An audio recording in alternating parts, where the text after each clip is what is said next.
Hello and welcome. This is your GM in the Great Barrier, broadcasting from the center of your entertainment galaxy. We are back today with Star Trek Adventures Aegis and the Great Machine Part 4. When last we left off, they have discovered the Great Machine. All of the officers have been pulled through a series of chambers aboard the machine.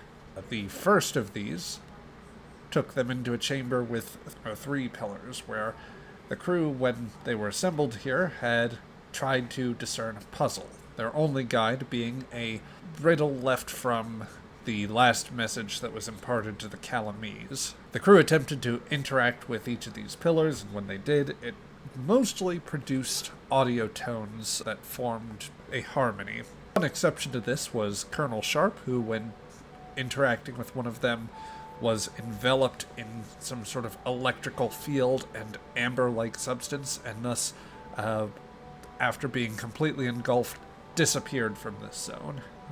The rest of the crew, however, found they were able to advance by having one person from different species each place their hands on the crystals.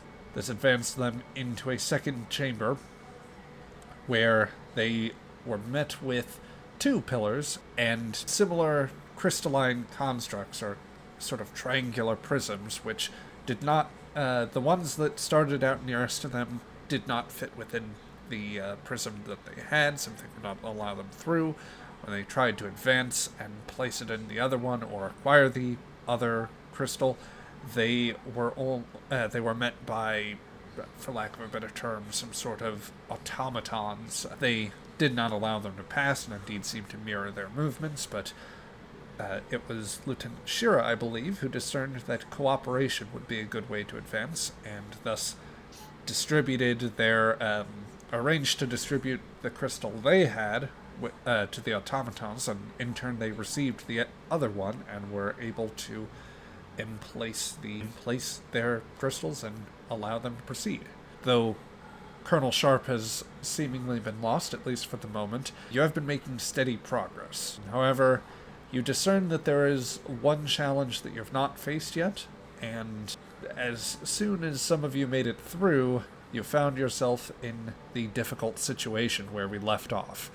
There remains a single pillar, and there remains a triangular prism separated from it.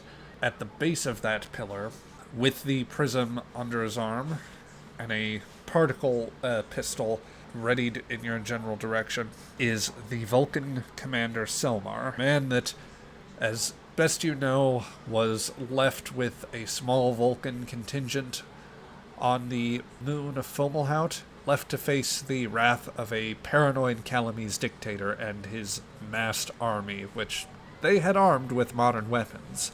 Commander Selmar, at present, is very much looking worse for wear. He has bruising cuts, if not full slashes. One arm, where the prism is tucked, does seem to bend very subtly at an angle that it's not supposed to, at about the forearm. You have all greeted him, and some with more alert. Shira and the other Andorians, for example, that have accompanied you, the guardsmen, all have weapons trained on him already.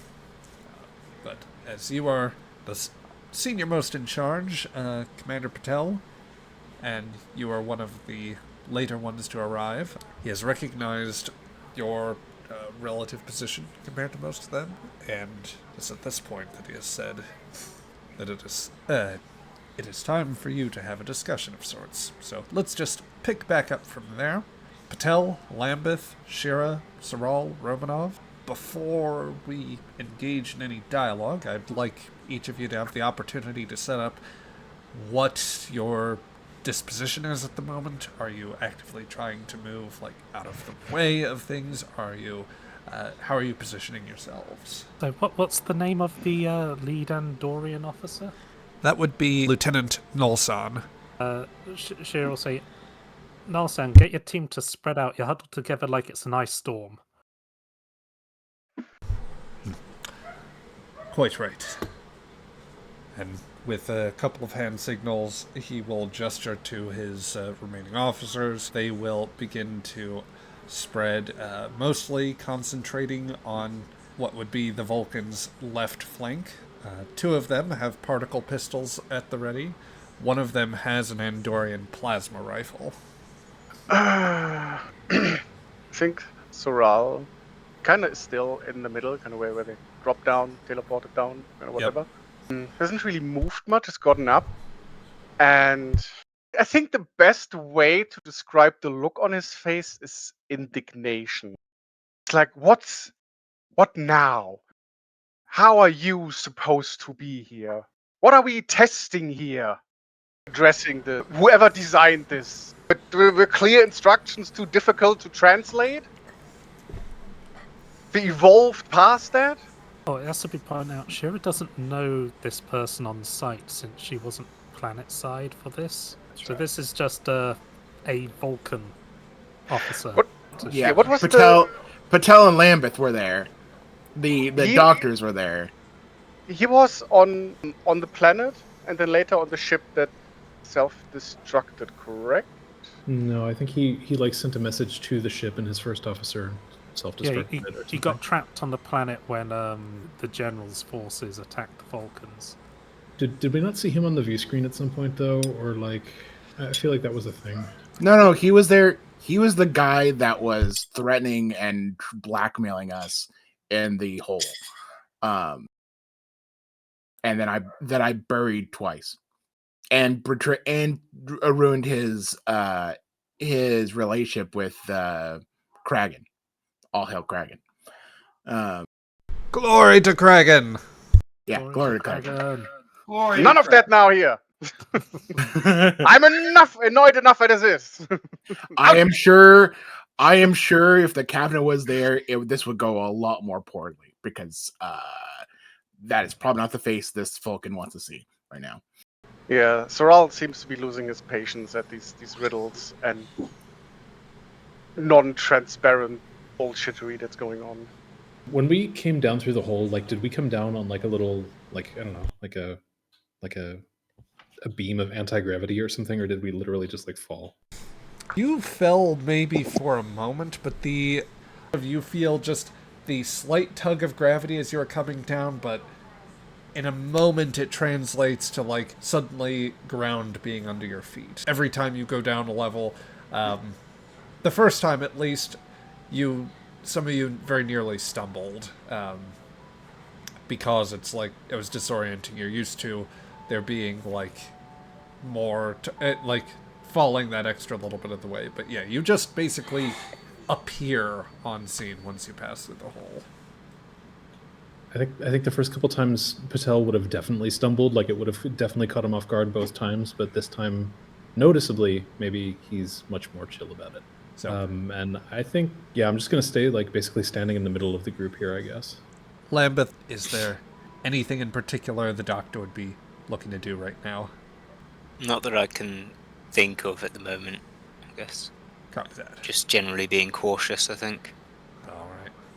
I don't recall. Romanov, did you say how you were comporting yourself at the moment, or what you were trying to do? Or... Well, I don't think... I don't know if she ever had time to read the report, given everything that's gone on. So, but it sounds like somebody in character kind of said this was the ground commander. Is that about right? Dr. Lambeth would happily fill Romanov in if Romanov is looking confused. Yeah, she looks confused, so she'd be over by Lambeth. Just side look lost to the back of the party and whisper things. That's what she needs. So. Soral is probably loud enough that you can whisper without being overheard. Selmar still keeping his weapon trained in your direction. Whose direction? Who's he pointing it at specifically? Well, as some of the first ones through, Shira, he's probably got his pistol on you first and foremost.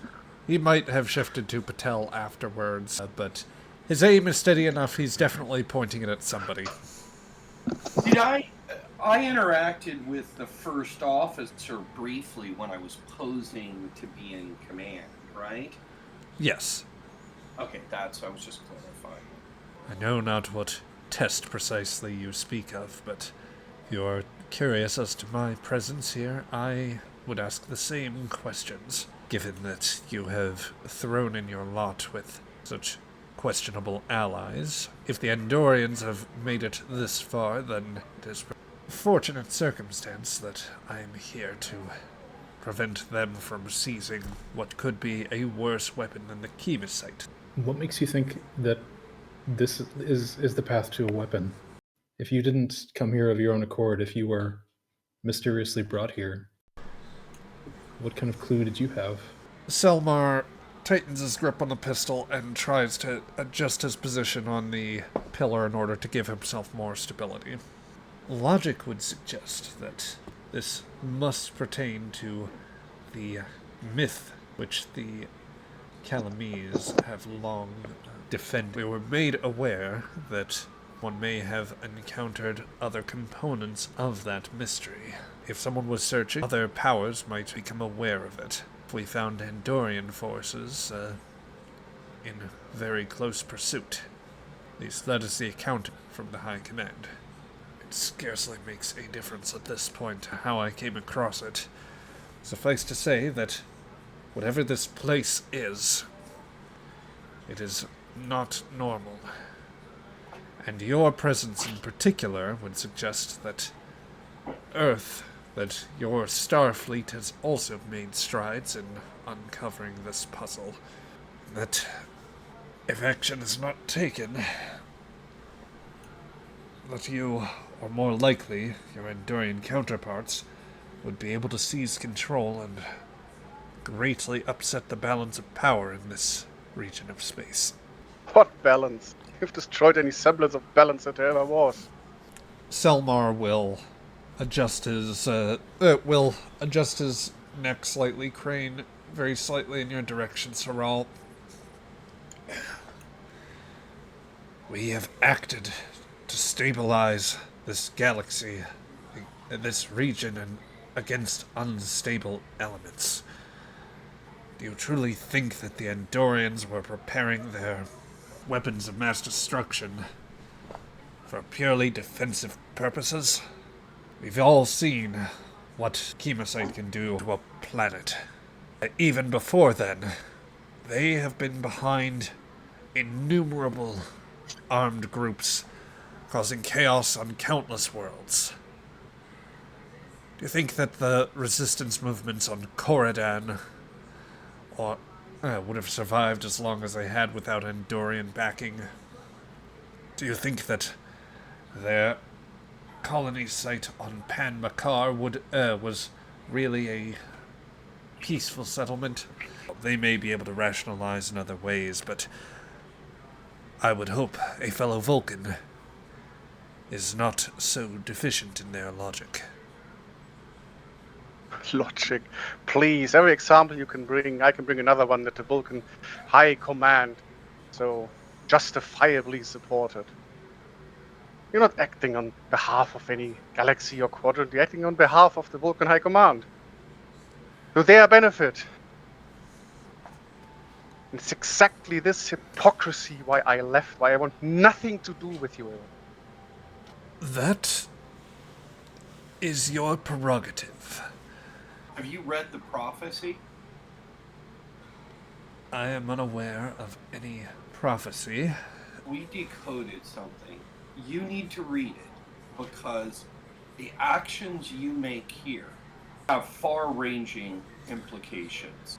This isn't about the war between the Vulcans and the Andorians. I find it highly illogical to suspect that any sentient being could have claimed any degree of foresight on our present circumstances. The notion Except that we are clearly looking at technology far above and beyond of ours, and as you're aware of the idea that technology that is that advanced would seem like magic to us. We cannot rule out that the creators of this technology in place, someone amongst them, was able to see possible futures. That is a distinct possibility, and you cannot rule it out.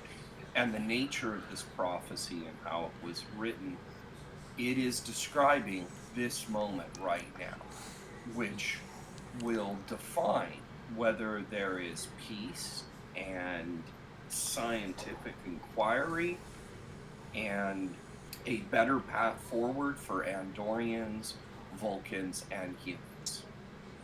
Besides, it doesn't take a genius, it doesn't take a psychic to figure out that you hang a tempting enough prize in front of 3 groups of people and they're going to squabble over it. This isn't a hard situation to predict.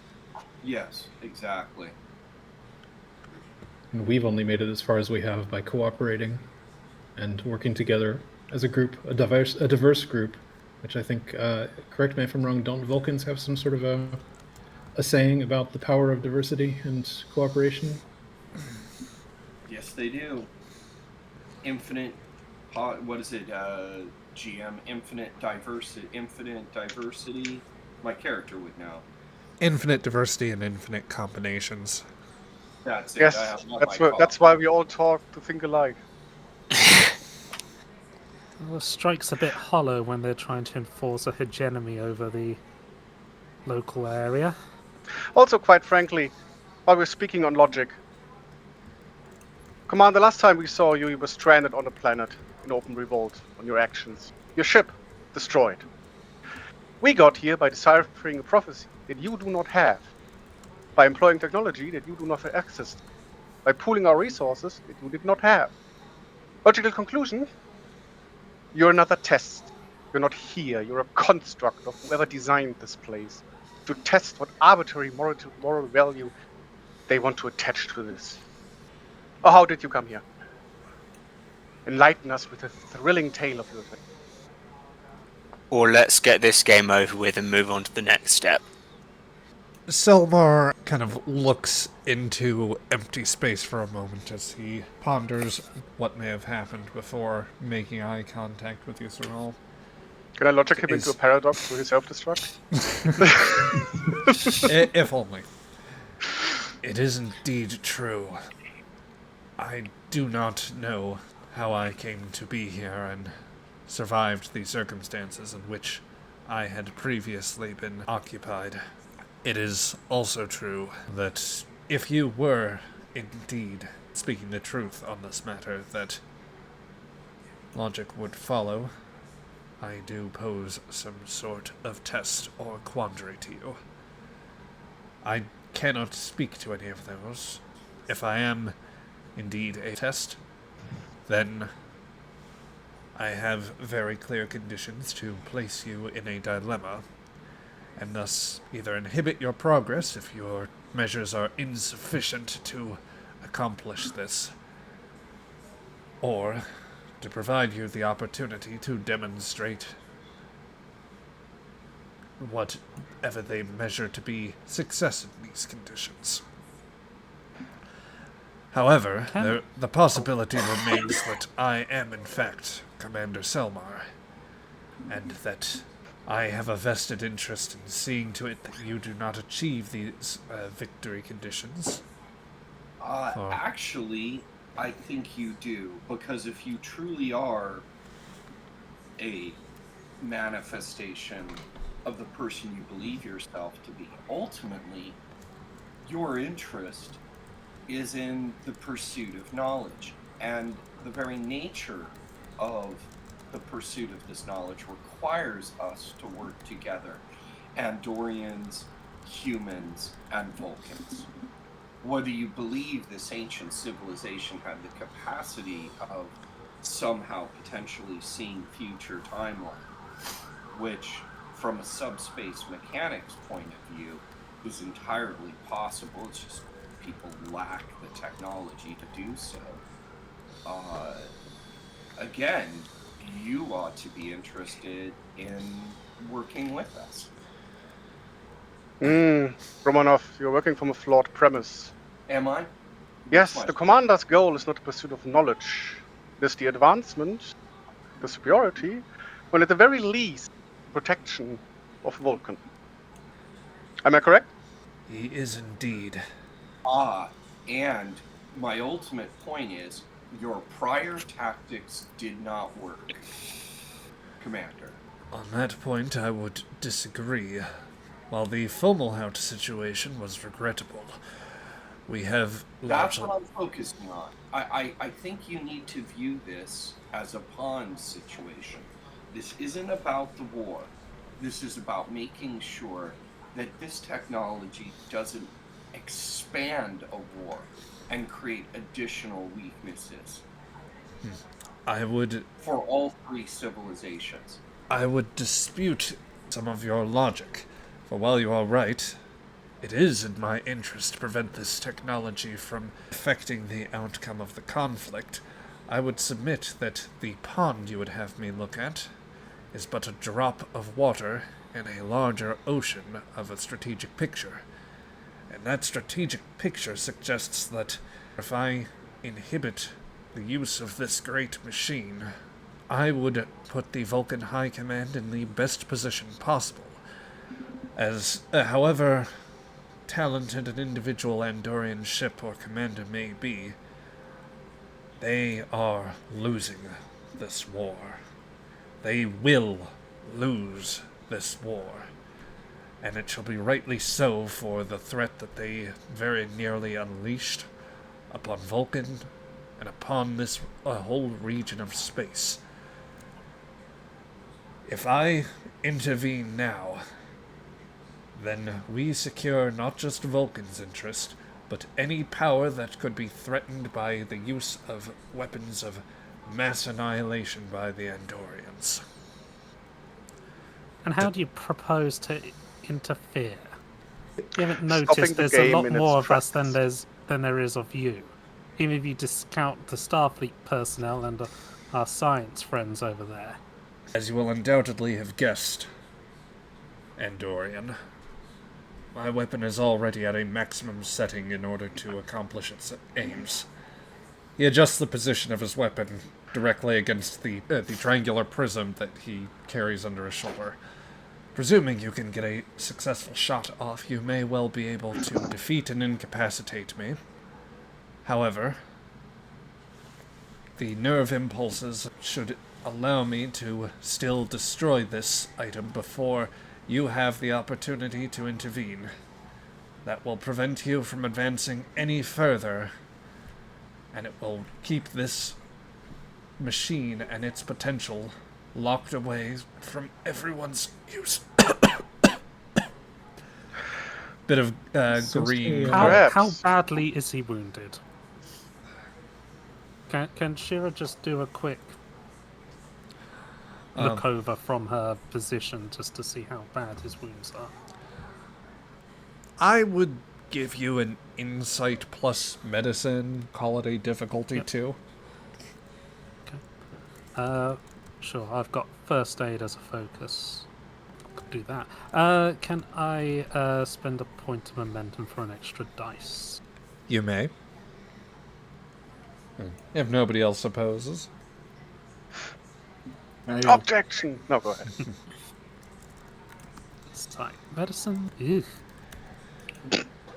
Okay, that is 1 success and a complication on the board.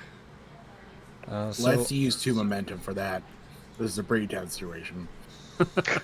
We don't have enough narrative complications.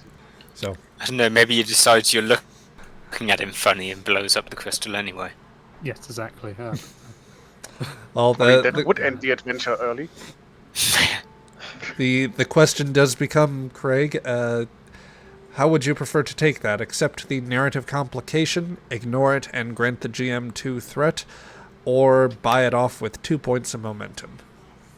I'll give you 2 threat. The GM appreciates your threat. Commander, I have a proposition. A solution to your dilemma. You give the artifact to me. I imagine the rest of the party slowly turns to look to Sorrel. That's what's happening in my mind anyway. Well, while I distance myself, kind of also looking around, from Vulcan and its politicking, interference, hypocrisy, the stifling of any innovation. Takes a deep breath, like to stop himself from just going further. At the end of the day, I am Vulcan. I have no interest in seeing Vulcan fall. I have also no interest in seeing this war continue. I harbor no hatred to the Andorians. I suspect they have as much reason as we do to enter conflict for their suspicion and their violence. He makes a good point. He really does. I know, I'm surprised as you are. And what would there be... what would be gained in providing you with this object? Nothing, that's the point, right?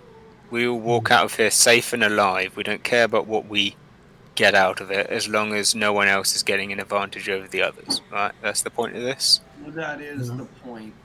No one gets an undue advantage on any other force here. I think we're overlooking one critical fact, and Patel points up to the commander's brow or wherever he's bleeding profusely from. It seems like you might have some need of our services as well. Yeah, you might be running out of time. We have 1, 2, 3, 4, 5 doctors amongst us. I'm just not going to say that that's only one medical doctor. Yeah, and you know what they say about too many cooks making the broth better. And if it pleases you, I would be willing, and Patel takes a step forward, I would be willing as, and he looks around to the group, the lead of this group, he says somewhat, I don't want to say unconfidently, but like the words are weird in his mouth, I guess. Cautious. Yeah, there we go. He says, you hand over the artifact to us, either myself or Mr. Saral or whichever. We heal your wounds, and you are more than welcome to join us for the remainder of this little trip through Wonderland. Because ultimately I know you're curious, just as curious as we are. And I think you will be convinced with the results of this, that this is not a weapon, this is not a means to further the war. This is a method of gaining insight and wisdom from a far advanced ancient civilization who seeks to show us the true power of working together in peace. Think of the millions who've inevitably died in this conflict. Don't you think they would have a vested interest in seeing peace too? Silence overtakes him for a moment, and he closes his eyes, and for a heartbeat or two, it would seem as that you actually wonder whether he will reopen them before he opens them again to meet your gaze. And what guarantee do I have that you would not allow the Andorians to use it if there is indeed some risk to it? My entire file the High Command has on. What guarantee can we give you? All I'm asking is for trust and a little faith. And Patel spreads his hands. He's one of the few, I think, in the group who's not armed. Out of character, that's my boy. That's my second command. You've grown so much. Hell yeah. What is this humming Go get 'em. noise? Is that a heartbeat? Yeah, you know, You look over and his chest is moving like a hummingbird's. Like, you know, for Patel's faith of the heart here, roll me a presence plus command roll, or even better yet, reason plus command for your attempt to provide logic and institute trust. Also, please accept a free point of momentum for your use. Nice. I'm Nice. gonna Throw burn- everything on this. Throw determination, throw momentum, whatever you need. Can I assist those. that? I will allow Saral to assist here. Can I? So refresh my memory, and maybe for viewers, what happens if I challenge a value? So you may challenge a value, or by doing so, you may actually gain a point of determination by doing so. If you, for the viewers at home, first, just as a quick reference, The players all have a point of determination, which can be used for a number of major advantages, giving them an automatic critical success before a roll, allowing them to re-roll the entire dice pool if a roll goes awry afterwards. They can use it to ignore an injury, which can sometimes potentially be a fatal one. And finally, there is the Make It So version of this, which is you can use it to essentially purchase an advantage. In order to spend determination, you need to call upon either one of your character's values, some fundamental statements that describe them in some way from various points in their career during character creation, or by hewing towards a mission directive. But you can occasionally, if a circumstance allows you to challenge one of those fundamental beliefs, you can get rid of that, and that grants you back a point of determination. Because you only get one. I treat it as a per-session basis. Sometimes it's through an adventure for others. It depends on the GM. Challenging a value is the only way to essentially regain a point of determination if you've spent it. Okay. So my thinking here, like I think I still have a determination that I can use, just like by default without challenging a value. But I think this feels like a good challenge a value moment. Okay. So my proposal or my question would be: can I challenge a value to get that determination, but then keep my normal determination spend that I would normally have? So basically, giving me an extra determination for the session. Absolutely. Okay. And that determination should stay pooled until you decide to spend it. Cool. So off the top, you gave us one extra momentum. I'm going to take 3 from the pool, which I think brings us down to 2 to get 2 extra dice. Yep. I'm going to challenge my value Starfleet as a culture shock and replace it with, I don't know, exact text I'll think about later, but it's basically to the effect of the training wheels are off kind of a thing. I've found my sea legs. School of Hard Knocks. Found your Rio. Learn. I don't want to say learn from the best. That's a little too much. Boldly go. Yeah, but there we go. Tentative. Learning how to boldly go. Yep. Okay, I'm going to use that to... Sorry, I was focusing too much on what I want the value to be to remember what I can do with that determination. Just give me 2 additional momentum, right? It gives you 2 successes automatically. Okay, there we go. And then, or you can use it to reroll. Okay. But honestly, just use 2 successes. Yeah, let's do the 2 successes, and then I have a total of 4 die. I'm going in. Use the 2 remaining momentum to burn off that thing. If everybody's cool with that. Yeah, go. Absolutely. Oh, Pat set of rolls that we've had 2 of those. Oh, what is 19? Bloody hell. Selmar, Ugh. his gaze hews to you, Patel. He meets your eyes like a very sort of measured, controlled expression, as one would come to expect with many Vulcans, the quintessential, like, controlled, measured sort of personality.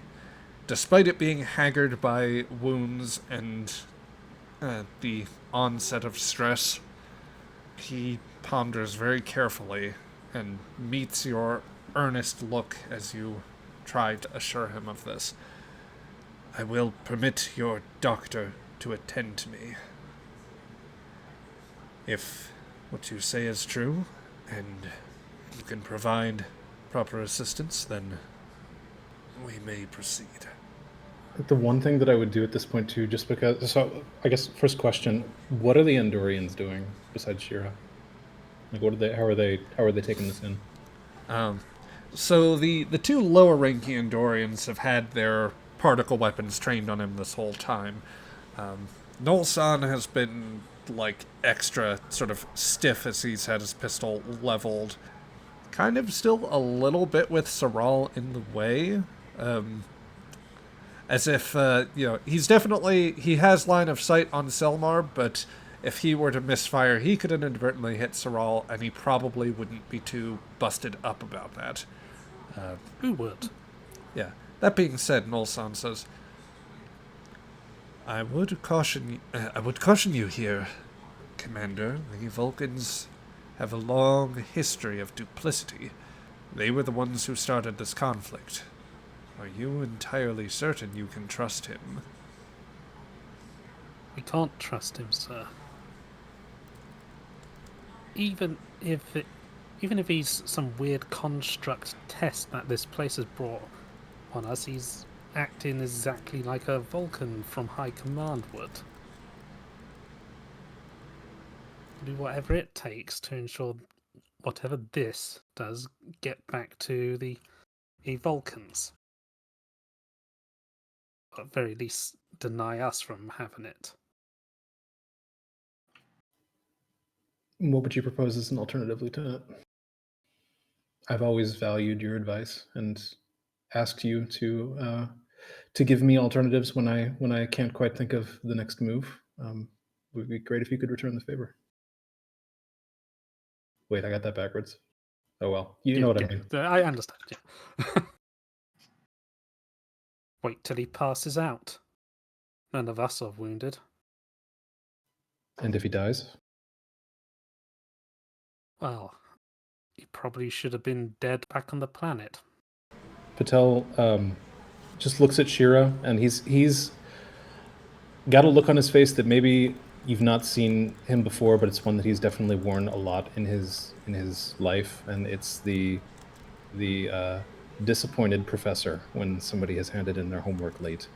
Your objections have been noted, Lieutenant. Doctor, please attend to Commander Selmar. Commander, I expect when the doctor approaches that you will lower your weapon. There's blood starting to collect more at his mouth, like, the longer this conversation goes. Yeah, Doctor, if you please. Lambeth, will you comply with that order, or do you have your own reservations? Yeah, sorry.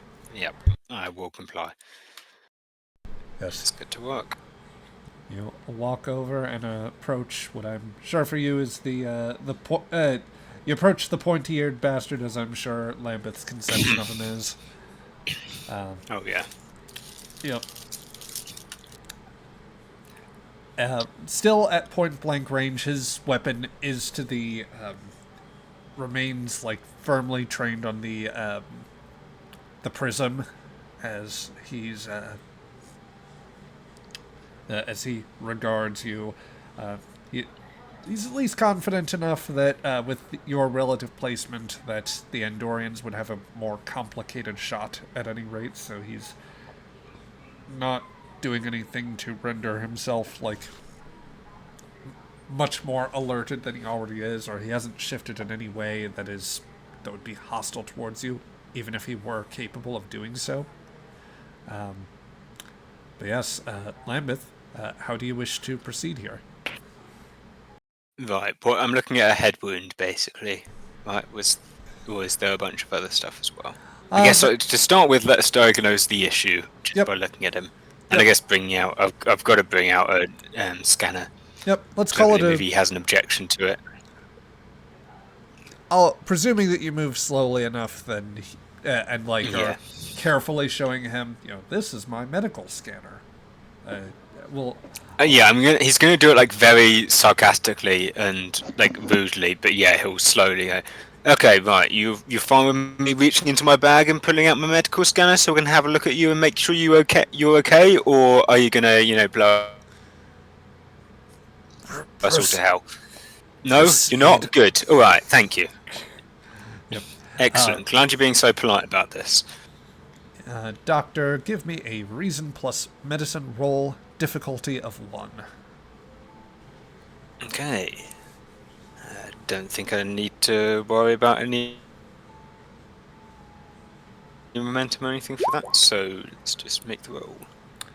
Yep, well, you managed to score one success. Yep. It is pretty evident from this that the Vulcan gentleman here has suffered Numerous contusions, broken bones, his arm in at least 3 places, multiple ribs that have been cracked. There are signs of particle weapon blasts that have hit in sufficient quantity to where, left untreated, they would be fatal. There's blunt force trauma, what appear to be signs of numerous cuts, and you find, as he's been trying to hide as best he can, a couple of bullet wounds. So all of the intended internal bleeding, like trauma to various organs, all sorts of different stuff. You could just barely stabilize him as things are now, but you could save his life. It's like Shera's plan wasn't too far off working, to be honest. Now you're a dead man walking. Looking at you, if I don't do something to help you, you are not long for this world. So, the way I see it, I can't exactly fix up your eternal bleeding while you're standing there holding a gun. So, either you drop the gun now, or you bleed out in a few minutes and you drop the gun then. He'll at least remove his hand he'll remove a finger from the trigger, which is at least visible to you, and kind of slightly lower it. It's still in a position to where the weapon could still... there's a chance the weapon could discharge near enough the prism to be a problem, but he is kind of letting you get in a little closer to do your work. Right. Okay, so this will probably be easier if you're sitting down or lying down. If you want, I can give you an anesthetic. I get the feeling that you're probably not going to be keen on that idea, but I'd strongly advise it. I will elect to remain conscious, Doctor. Do what you must. Alright, let's get to work without anesthetic, and I'm not going to try and, sedate him or anything like that. I'll be open and let him know what I'm using in terms of, I guess I just have to do sort of physical surgery and yeah. What we will call this is regeneration stuff. Yeah. I can't give him any cocktails. Yeah. Basically, no, it's ENT period. You freaking it is barely the laser stuff at all. Yeah. Yep. Basically, we're going to call this the first aid task, since you have to stabilize him because of his severe injuries. This would normally be a daring plus medicine task with a difficulty 1. Because of the prolonged time with which he has suffered these injuries, I'm going to say that this actually goes up to difficulty 3, however. Okay. Not in combat, so I'm not getting a bonus d20 for first response. I mean, I think this is kind of combat. This is a tense situation. Weapons are drawn. Yeah. I can ignore increases in difficulty for working without the proper tools, but otherwise it's just a straight up test. I can make a good argument for a value, but what have we got? We got 1 momentum, is it? I don't think there's none. Any momentum. Oh, left yet. none. Yeah, Okay. use that determination. Yeah. Yep. It took. What are the uses again? I can get 2 successes or re-roll all my failures. Yes, you may. Yes. So you can gain, for determination, you may either gain an automatic critical success if you tap a value, or you can re-roll your entire dice pool for this. I will say, if you so wished, you could also purchase dice by giving the GM threat. It is purchased on the same track as momentum would. That's momentum, yeah. I think I can probably get by with a value for 2 successes, and then I've got the emergency medicine focus, which should help here. So I think I can manage it with just a determination and spend.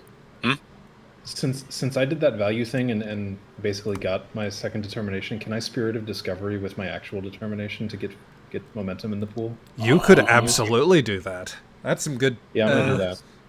Good use of the talent there. Yeah, I have the drive, spirit, and courage to voyage into the unknown. Patel's got it today. Nice. That's my boy. Cool. We got 2 momentum. All right. 3 momentum. 3 momentum, yes. So you could buy up to 2 additional dice, Patel. Or, sorry. Or you can spend 1 momentum. You can spend 1 momentum to get additional die, and then save the 2 for a botch. Yeah, I think I'll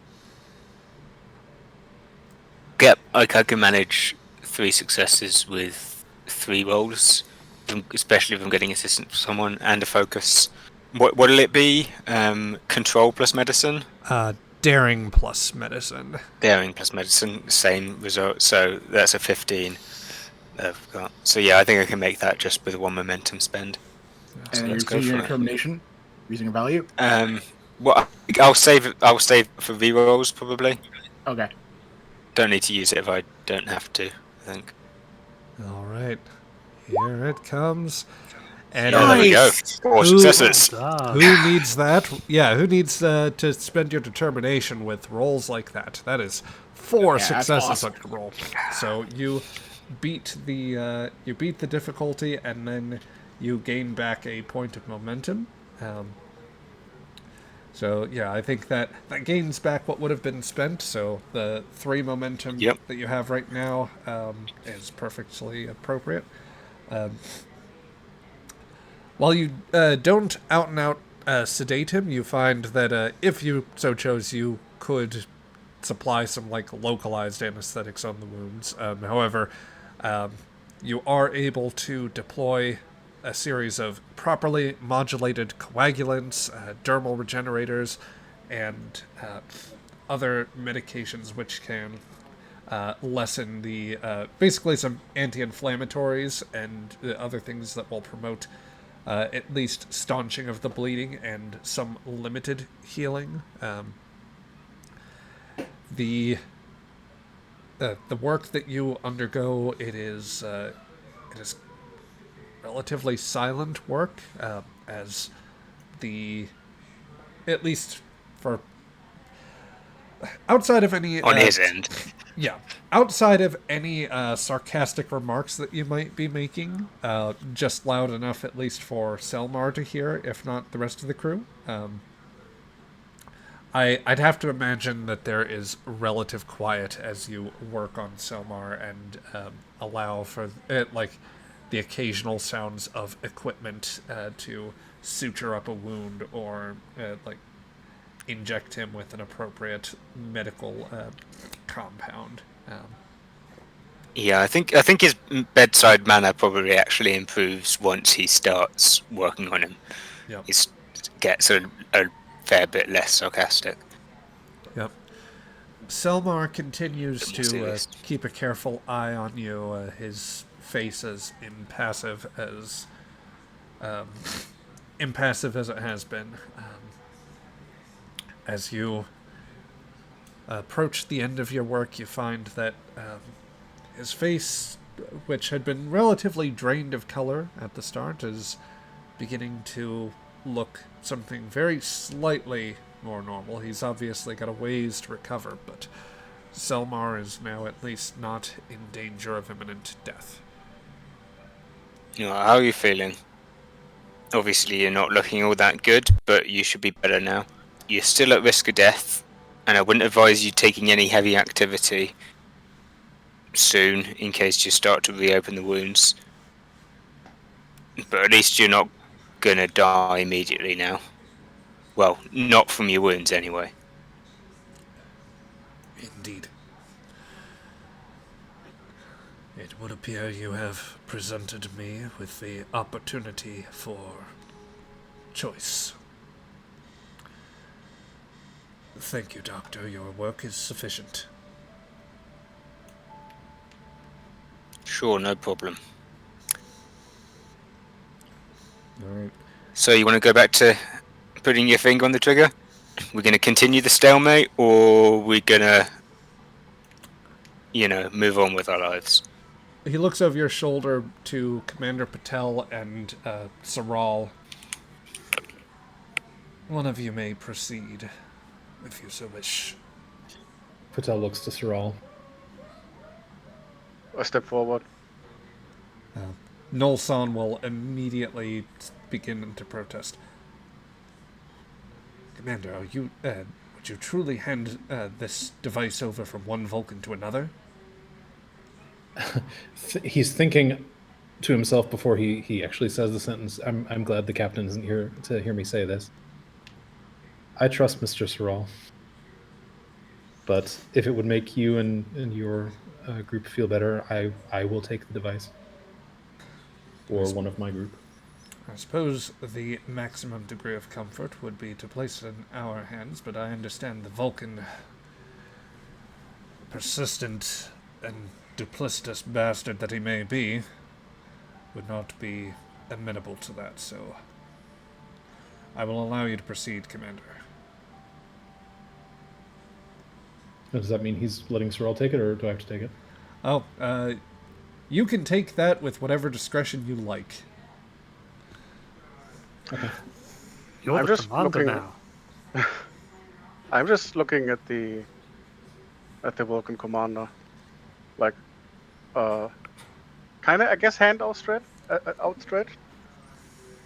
I don't need no Andorian's permission. Yep, you close the distance then, and the Andorians, though they look very much ready to protest, I'm gonna move you slightly out of the way here, sure. And I'll move both of you. Force with me. Oh no, the The machine platform is is shaking. the machine's working. Everybody, jerk to the right. No. Yeah, good work, team. Thank you. Sorry. So Raul, you Can we reshoot that so I can like toss myself? I think I can more Get some mileage. you're not in shot yet anyway, Panda. So we'll hold off on worrying about okay. it. Just I flying thought it in was the like background. playing some sort of dressed up extra in the background or something. I don't know.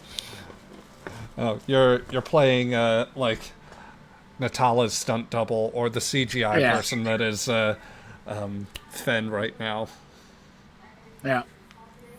Okay. Or maybe one of the In a full Andorians. That'd be full fun. mocap. Yep. In a full mocap. Yep.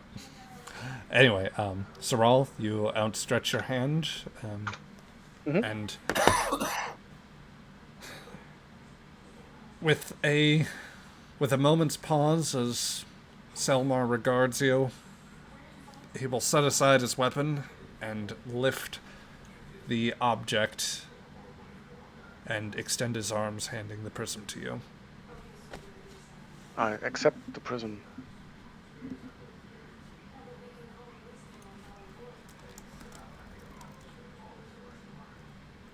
Tread carefully with what you find.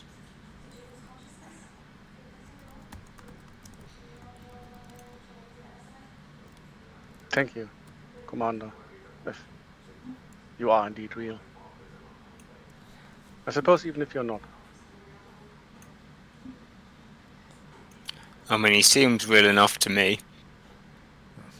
At least his internal organs are.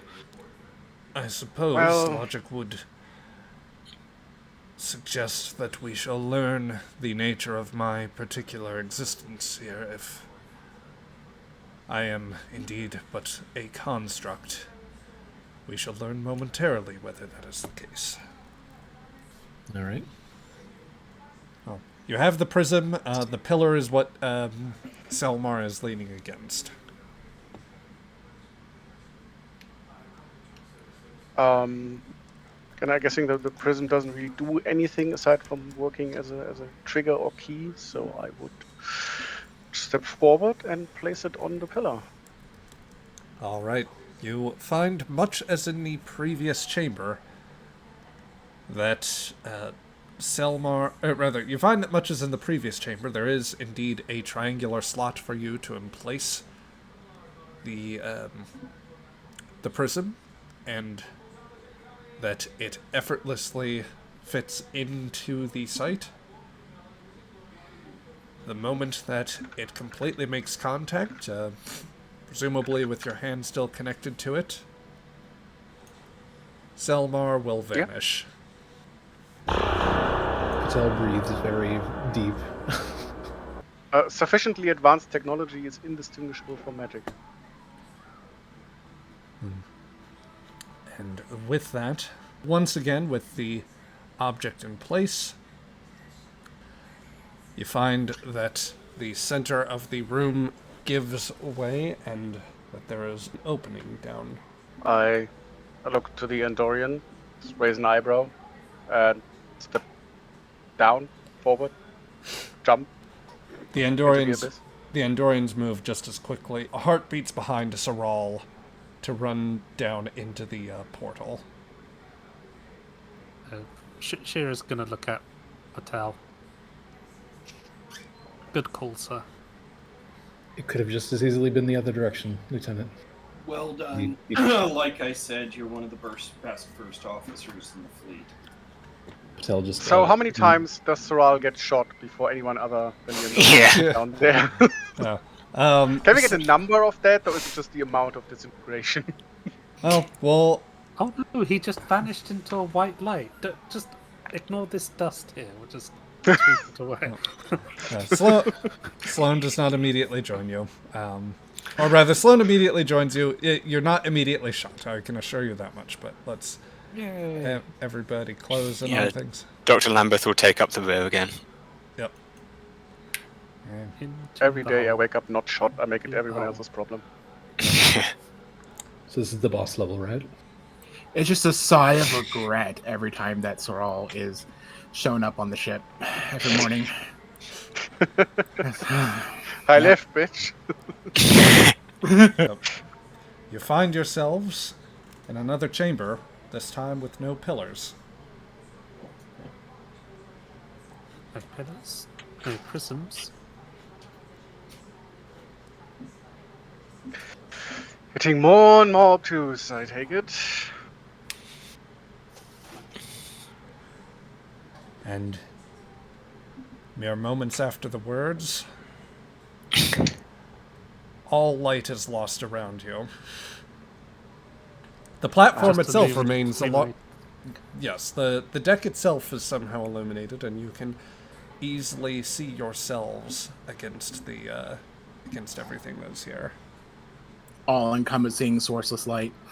Oh, someone found the light switch. And suddenly a new source of illumination emerges.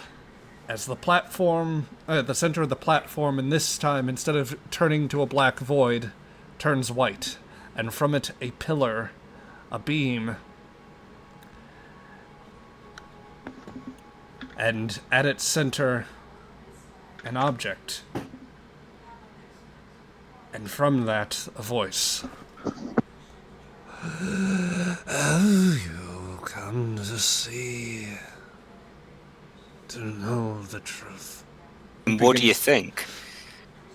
A figure manifests in very plain, sort of gray garb, as near as you could make out, something that seems to hang off of them, although there's... It appears to be like something full body, almost robe-like, although not something terribly large, but it nonetheless seems to hang off this entity who has scarcely more exposed from it than what appear to be deep, gnarled brown hands and its head completely hairless, flesh marked unlike any that you would recognize. Simply looking out to you and says, time is at last come. You are not the ones I expected, but you are welcome. Welcome, all. We passed your ridiculous test then.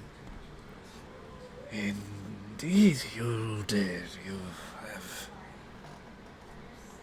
renewed our faith that some would come here in cooperation.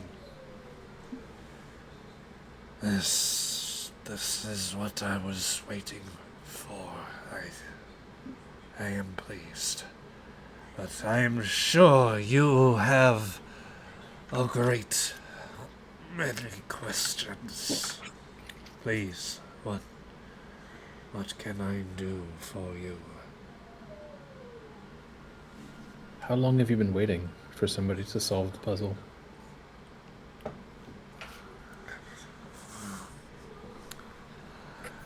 It was as long as it takes. Was the mission. By my reckoning, generations, past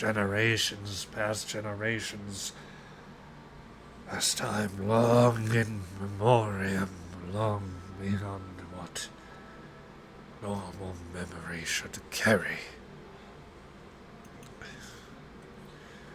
It was longer than I wanted and longer, still, since I have said farewell to the rest of my people.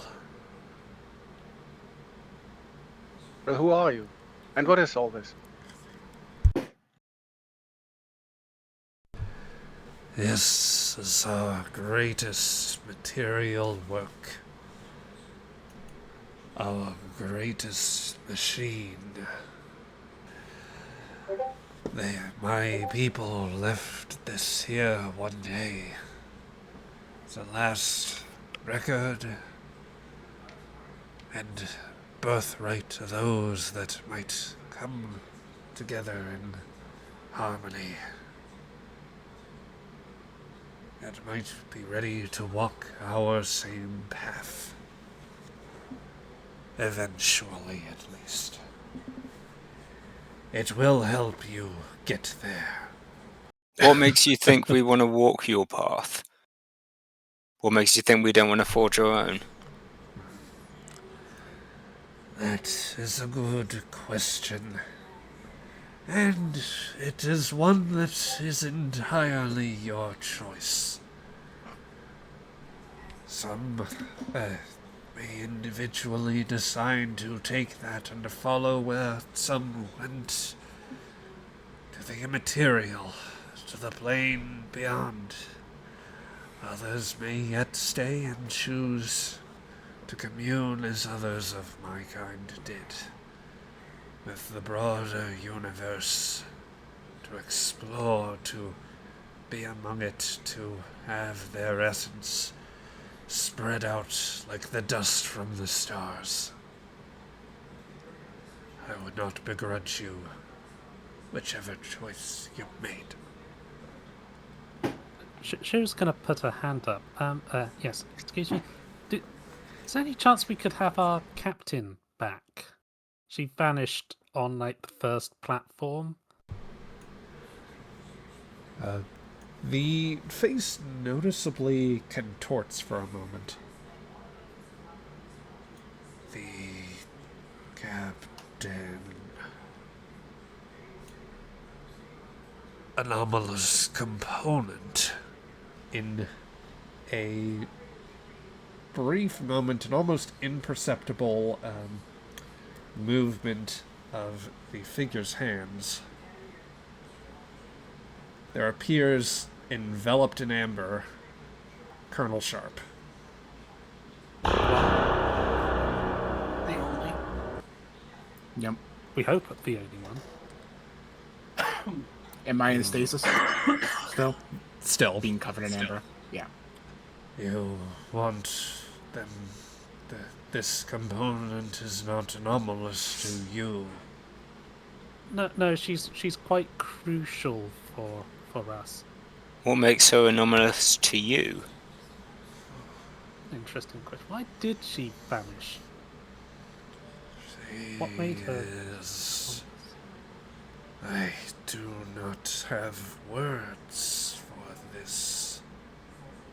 She is anomalous. But her decision is... Is this more of this prophecy bullcrap? You saw the rest of this. We provided a guidepost for you to advance. choice, as always, is yours. And you choose to allow this component back. Guidepost. Oop. You barely provided a crudely drawn map. The ancient super being when they've got a captive. No, I'm And with Sorrel here. what do you mean you have no words how they are anomalous? Like, by what metrics are you judging? Yeah, What's the don't seem like all science that you're advanced using of a here? being if you can't figure out how to string a sentence together. Now, team, let's not be rude. Yeah. As you get the crew to settle down, the amber substance dissolves around Colonel Sharp. Captain, you find yourself in a very different place from where you left when you could last register anything. Question. I have two Yes. questions, actually. Yes. One, initially when I was turned to amber, was it like a shocking sensation? Because I remember it was like electricity and whatnot. Was it like a shocking sensation as I was being turned to amber? A little Like, bit, how yeah. did you feel? Yeah. Like, from 1 to 10, how badly was I being fried? I wouldn't say that you were fried necessarily. It was more like something that felt constricting. If I were to borrow a metaphor or an experience that one might use as a guidepost, think Ilea from the motion picture. What looks to be normal there. Like, you are cognizant, and you are indeed able to speak to relay those last orders to your crew, but between that and the unusual substance that enveloped you, you were unable to move or act. And then as soon as the amber completely enveloped me, I came to existence here. Okay. Yeah. That's your perception of how time worked. Yeah. Thank you. She'll just blink and kind of automatically start moving her limbs a little bit. Crew, I assume it's done already? Are you okay? Fine. This isn't the first time I've been restrained by some anomalous energy.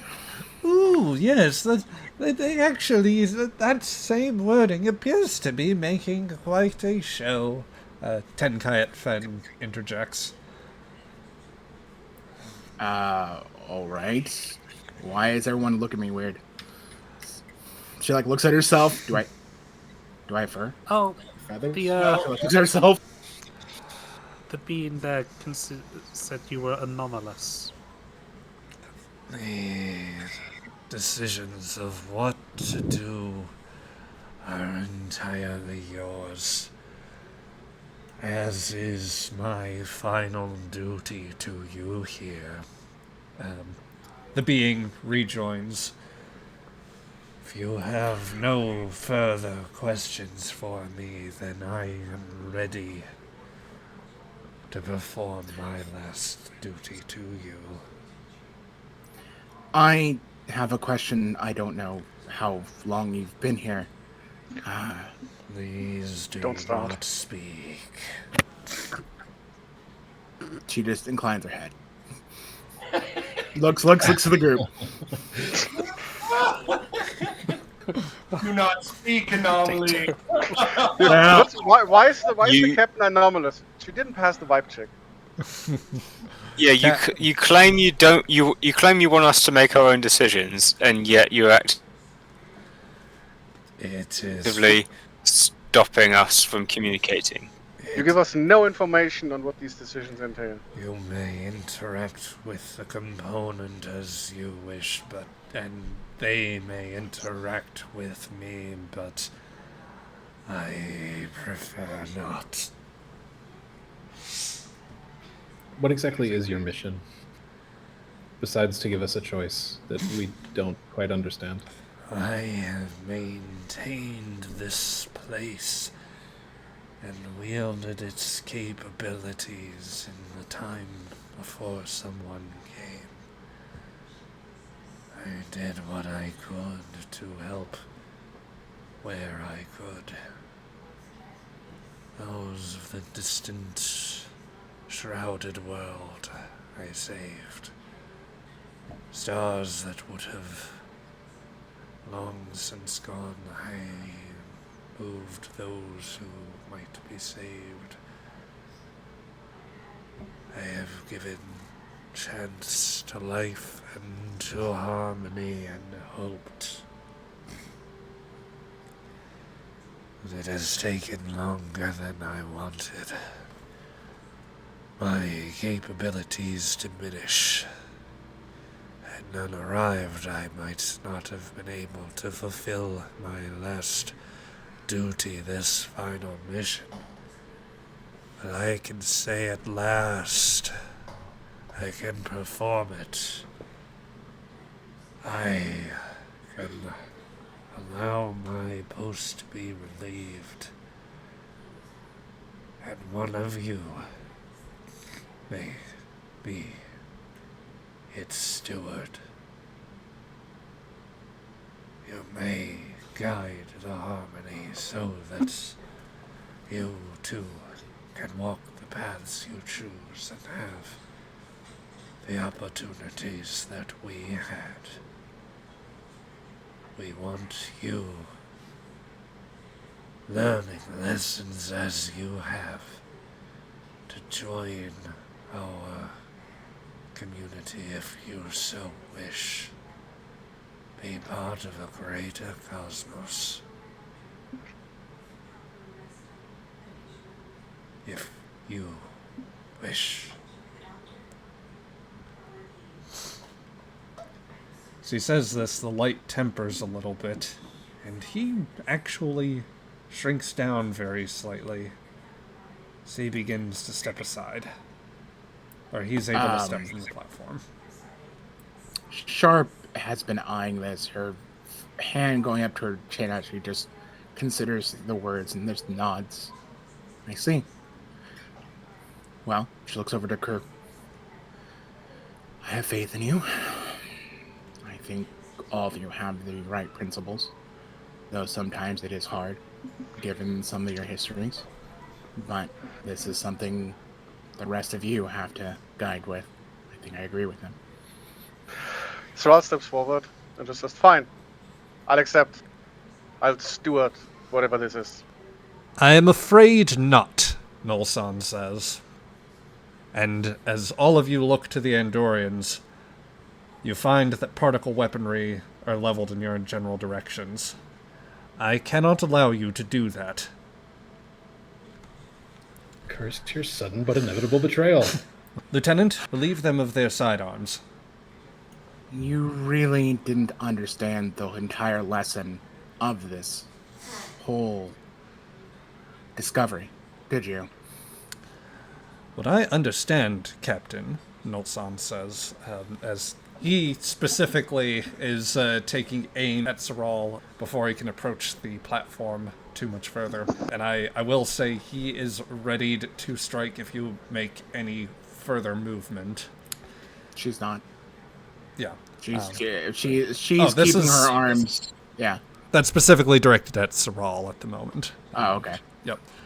What I understand, Captain, is right now the Eponat is facing off against 2 Vulcan ships. They have bought us this opportunity. And as sure as they do that, our own fleets may be bracing for a final confrontation with the Vulcans, who, as much as I do not care to admit that simulacrum's wording, they may well be able to defeat us on the battlefield if we are not careful. Even with a plan that we have spent such time working on, contingency that may yet turn this in our tide, it is still in doubt. And my duty is to Andoria. As is yours, Lieutenant Shira. Well, that's what my duty is, thank you. Then you will relieve the Earthers and their the allied crew of their sidearms. Yeah, I don't think that's going to happen. See, thing is, I'm not going to allow you to take off some kind of what? Well, if you think this is a weapon, I'm not going to let you just kill people with it. I don't care. I'm not going to be part of that. Like, we're talking about a weapon of war here. Assuming that's even what this is.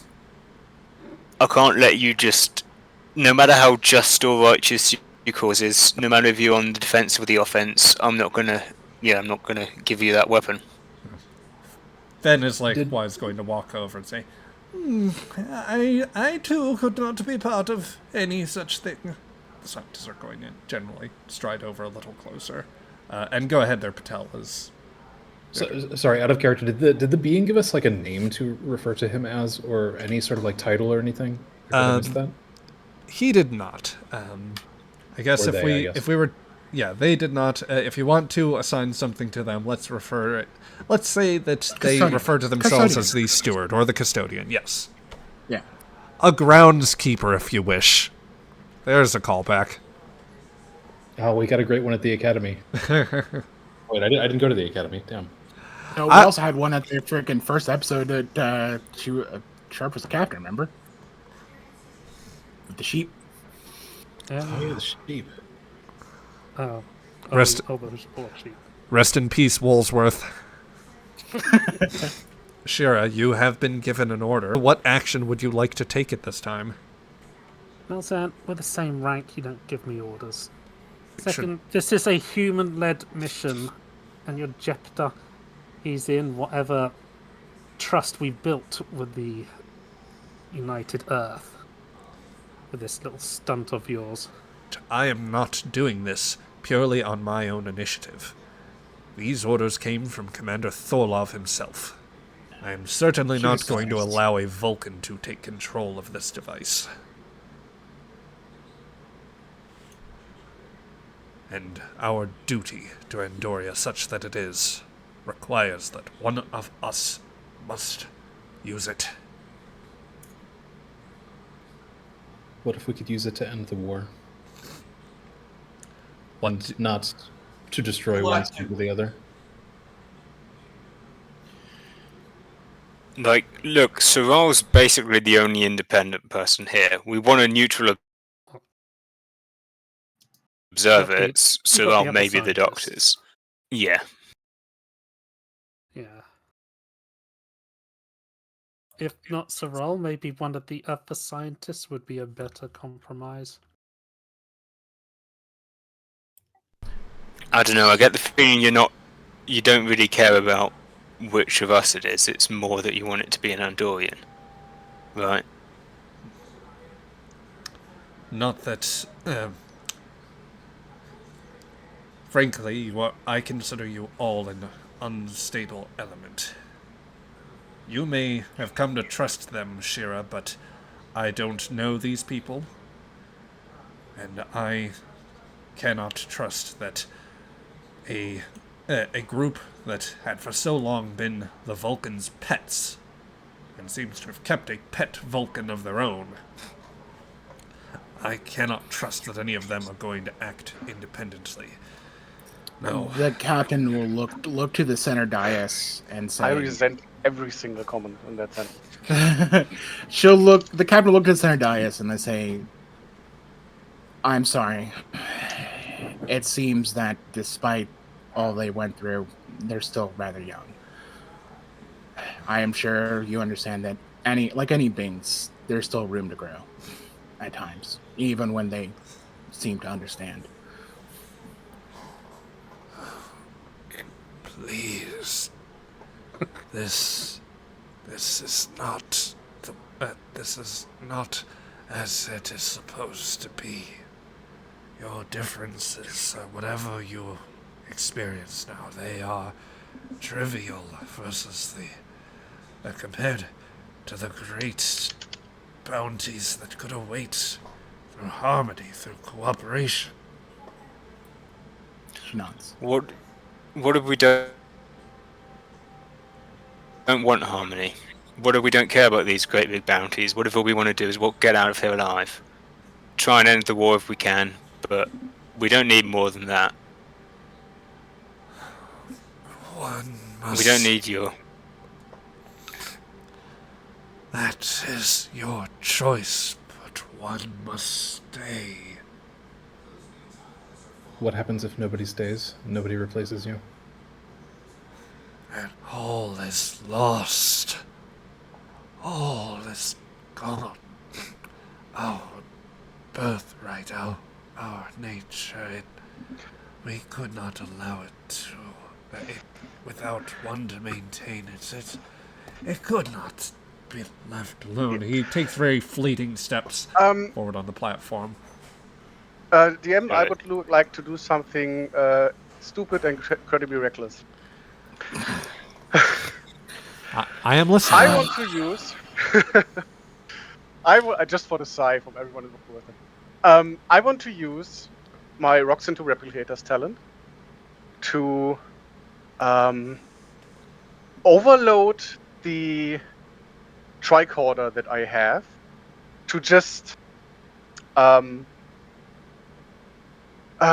up like a high-pitched noise or something that like has to distract you for at least a few moments by sheer pain. The GM already made mention though that like the slightest movement you're gonna get shot. Well, while that happens, I wanted to jump, rush into the light. Okay, let's see. Refresh my memory, Saral. Does the Rocks into Replicators talent dictate a task as being tied to that? Once per session, you may destroy any single piece of equipment to create... Wow. Create any other piece of equipment of equal or lower opportunity cost. This new piece of equipment has a complication range of 2, with the complication being a malfunction that renders it. That's all it says. Okay, so what I'm going to say, I'll tell you what, would you mind losing a communicator instead? No, absolutely not. Okay. With the others supplying adequate distraction to you, I will allow you to essentially mess with a power cell in there, and the transceiver, such that you could broadcast at a frequency that would effectively incapacitate everyone. I am going to ask you for... I'm going to call this... I think this is quintessential daring plus science for you to rush into the machine and emit this pulse. Tell you what, let's set this as daring plus science, and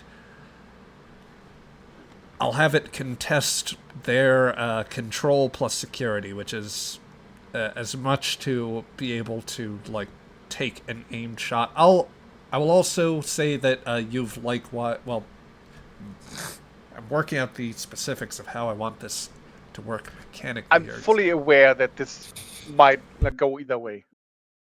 Okay, so you will have a daring and science task, I think, to start with, and that will have a complication range of 2 by virtue of the talent. And then, I think let's have you run that first, because I think that how we could play this is that depending on how much you succeed, we could either make it to where you increase the difficulty for them with your successes, basically like the signal jamming task, if we were doing a shipboard type confrontation. You impose either increased difficulty or complication for them to hit you, and then you can make your attempt to run there, and they just basically get a chance to take a shot at you if they can overcome a check of some sort. Would that make sense? Yeah, I think I'm definitely going to use a value on that, or my determination. I think at this point I would like inquiring minds need to know. Because all this bullshit and grandstanding is like, what is this? What's happening here? That is completely fair, and I would accept that very readily. And I would take that for the auto crit. Complication range is 2. Indeed, it is. Focus. Computer? Troubleshooting in reverse? I think troubleshooting applies here. Oh, yeah, that's very generous. Can I buy a die? Or is everyone opposed to me doing this in the first place? And Well- wants to see me burn. I mean, if you really want to be certain, Saral, you could always, correct me if I'm wrong. I have You- bold science, Yes, you Yeah, I'm could buy giving you a this. threat for a die. This is It's purely definitely a Soral. threat. It's definitely a Yeah. threat moment. Yeah. Yeah. I'm giving you a threat because this is purely Soral. This is like I, there's no I in teamwork because I'm doing this. would that be just one threat, or do you want to buy any additional dice? What's the difficulty? I'll Or tell how you what.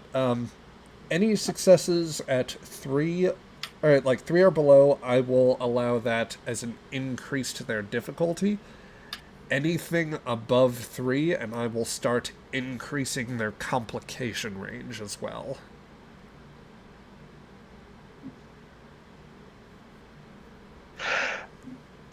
I'm going all in. I would like to buy 2 die.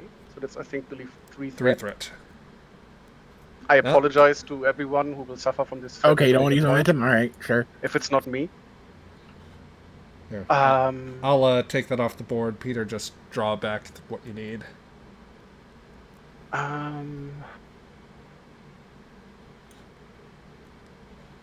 Looking at my character sheet and trying to figure out if I can do anything else, avoiding to push actually the roll button.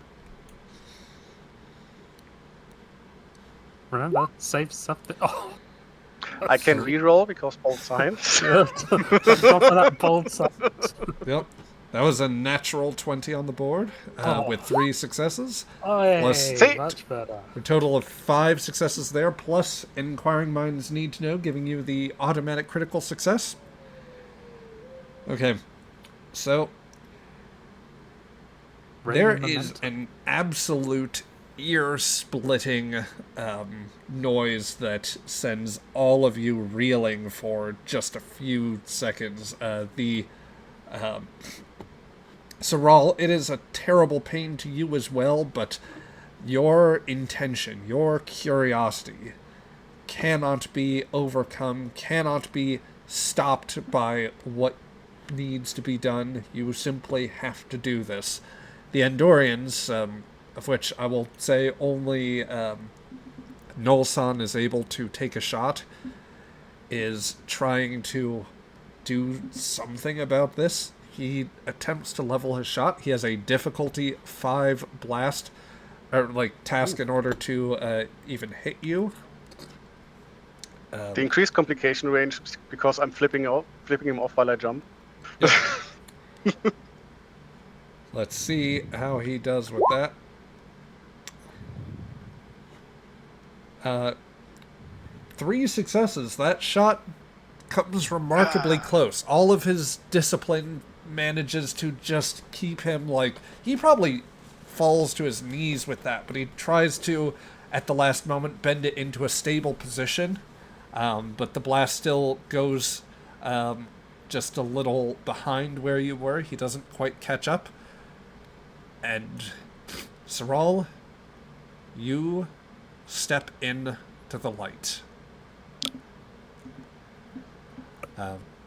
As the sound runs out and the communicator shorts itself off,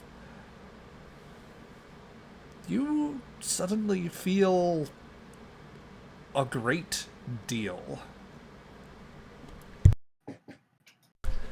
You feel, in as near as what words could have provided you a guide for your experience, you feel so much more in that moment. Or you feel like so much more. That you are so much more. You feel as if what once constituted limbs, or what you once considered that, stretch out far beyond distances that your normal senses would have told you about before. But you feel you don't need them because those senses almost seem like they have compensated, or it's as if you could look or smell or hear elsewhere. You can feel yourself outstretch far beyond this room, far beyond this subspace pocket. You feel effortlessly as if you could glance over the shoulder, and you could see distant worlds, stars, nebula, entire galaxies that beckon in the distance. Although past this one there does seem to be a sheen around it, something as if to make things slightly more difficult, a barrier of sorts. Something you could probably transit properly. Don't you dare. Hey, there are two of them, and you're not necessarily paying attention to the other one. Out of curiosity, not wanting to cut you off, but can I see what's wrong with the captain? Oh, do you want to take a look Like at that what? right now? I mean, I don't have to. We can do that later, but it would certainly be somewhere in whatever is Thrall's mind now. Would be the questions like, what's the issue here? But we can also do that later. Yep. Perfectly fine.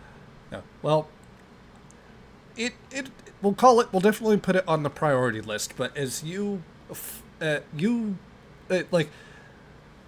right now, the contents of that room and that faraway place where simple flesh and bone that was once simply considered Saral, and indeed the rest of your crew, that's a much smaller concern at the moment, as you find yourselves able to feel and perceive things beyond what you had previously regarded. There is such a broad cosmos, such strange new worlds, civilizations at such great distances, interesting things happening from the largest of scales to what you realize are much, much smaller, down to the microscopic levels, where all manner of interesting life germinates and takes form, to the atomic level where the basic building blocks of nature interact in new and exciting ways,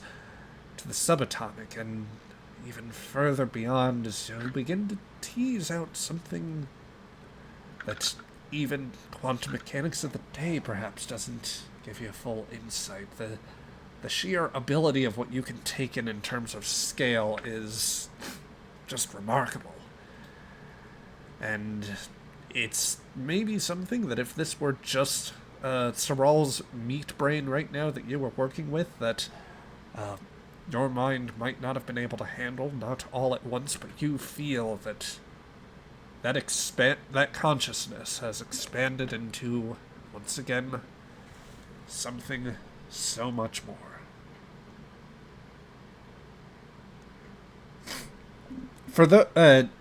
It is so utterly inconsequential what is going on around you that you would scarcely notice as a couple of the Andorians are starting to pour fire on you, firing bursts from their plasma weaponry, but they simply stop short of the pillar and are easily dissipated. It scarcely warrants your attention, Saral. Not even a fly buzzing around your head. Sharp doesn't look concerned now that she was initially surprised, but then the minute that he jumped in there, she just relaxes and just looks disappointed at the fire being given. It's pointless. It's well beyond the capabilities, and certainly any weapons now will hardly more than be a breath.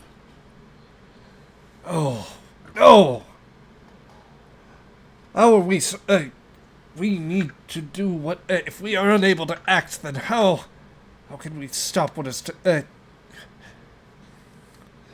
cannot let the Vulcan fleet win. Then don't let it. Talk.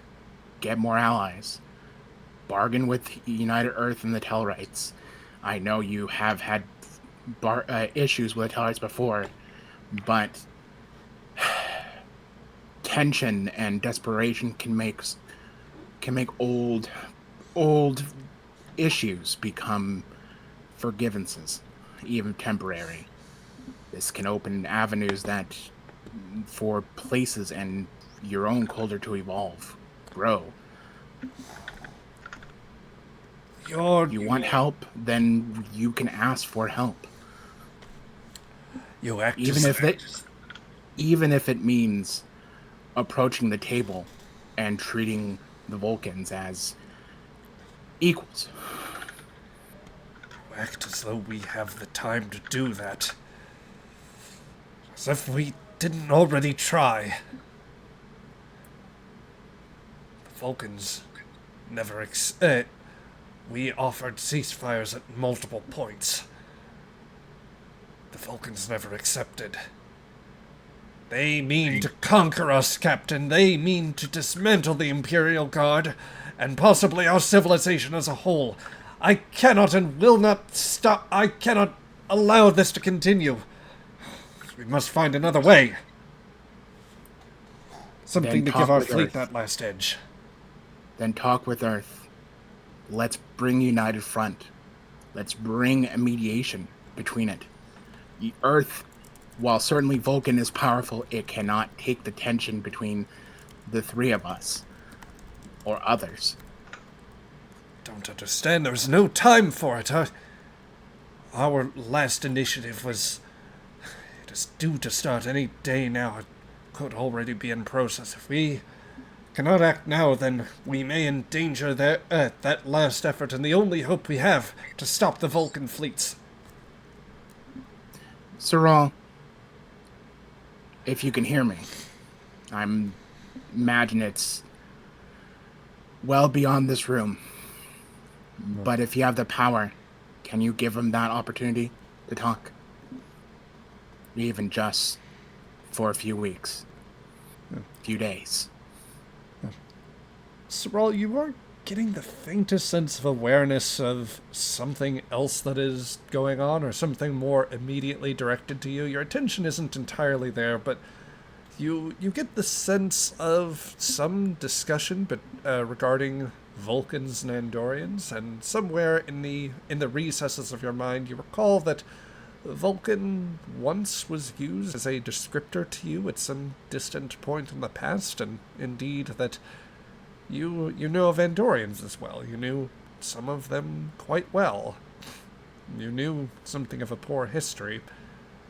You could probably feel like you would have a good sight of what's going on either world at the moment, or out in the space between them if you were so inclined.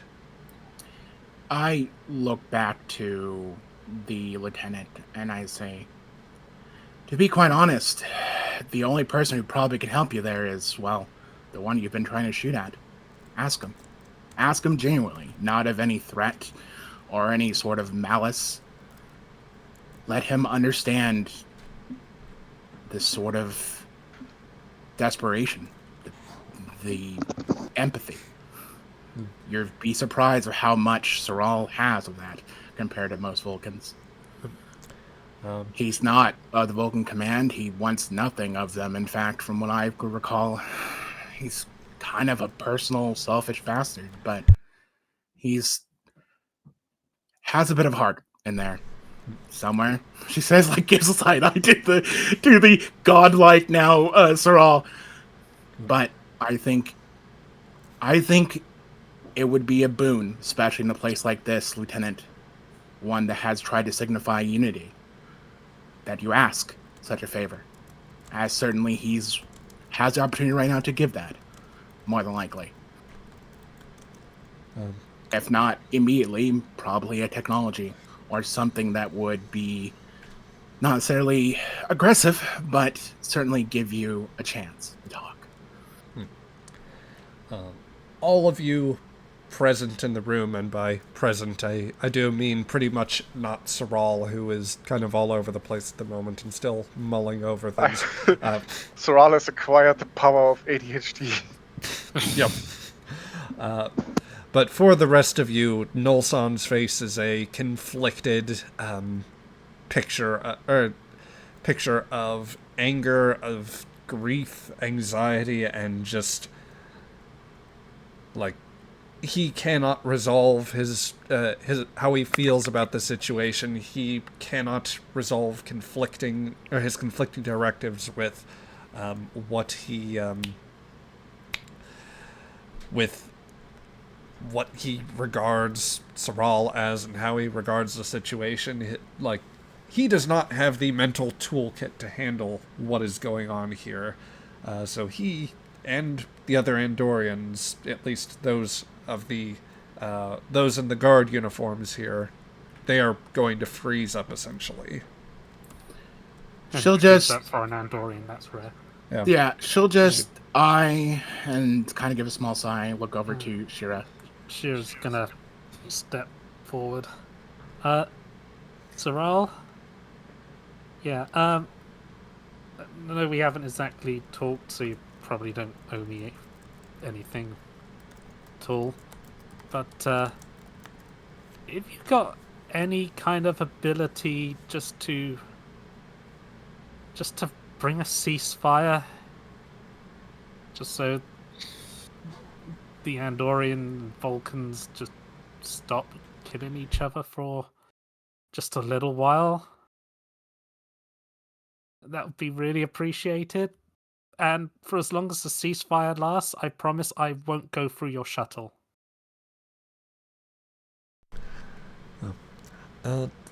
Another voice, another familiar echo of something, Saral. Seems to be another phrasing directed at you.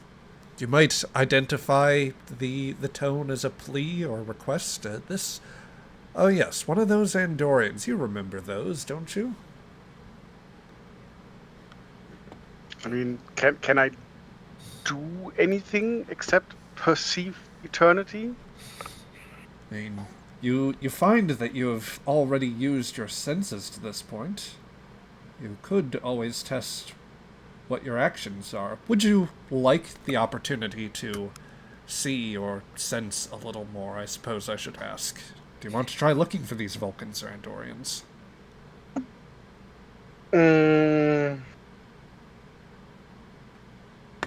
I guess. Okay. Just by pure it being mentioned, the attention is drawn to the conflict. So maybe just if any battles or engagements are going on, focus in on that. You begin to examine, to introspect on the matter. It does seem space is relative for you at this point. Near enough a point where subspace eddies allowed them to enter this chamber. There does seem to be a pretty paltry one.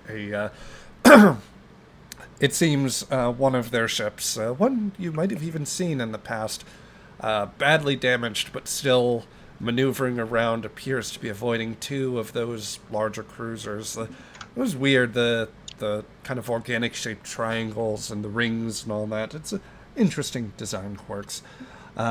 But not the most interesting one. Indeed, you see, in some ways, actually, between the two stars you would reckon as Vulcan and Andoria, oh, well, there is actually quite a large one in progress. And all around you, everyone sees the shaping of a great battle taking place. Cruisers possibly numbering in... Andorian cruisers possibly 30 or so.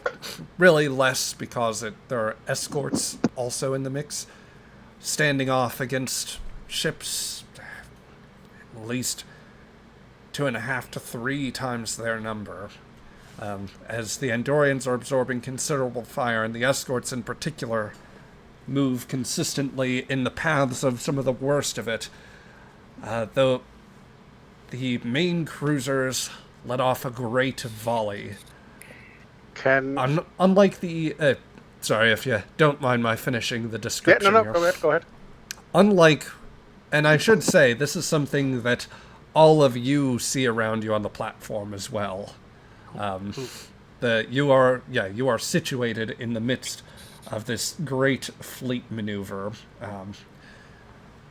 And as the main cruisers open up, Shira, you would guess at first it's with their standard main cannons, but unlike the usual harsh blue beams, this one is tinged with a deeper green. It is like a dull emerald that lances out.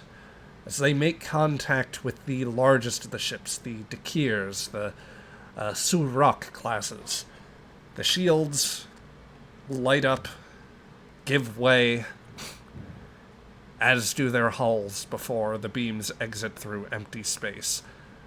Vulcan cruisers by the dozens exploding now in a vicious exchange of fire.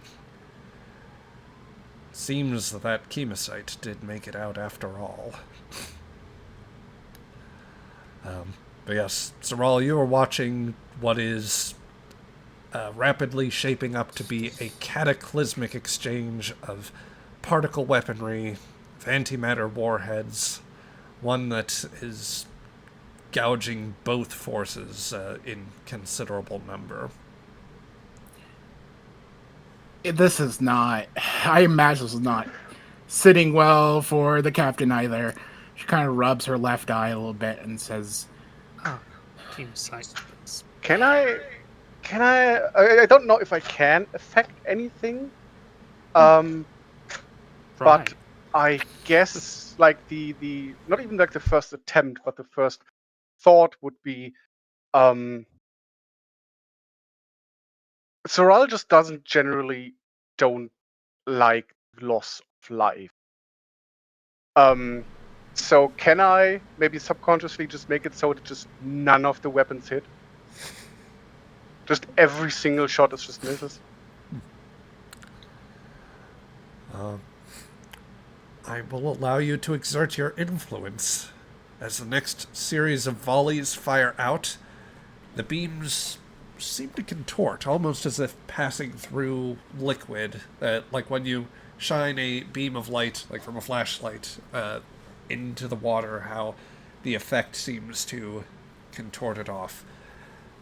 Lances of particle beams from both sides just move out of the way, out of shielding range. You can hear chatter from aboard both ships as anxious and agitated commanders try to determine why their weapon systems are beginning to malfunction, why the guidance systems on torpedoes are no longer properly responding and detonating well shy of their targets. At least one commander on the Andorian cruiser says, "Then take us into point-blank range and let's shove these beams down their goddamn throats."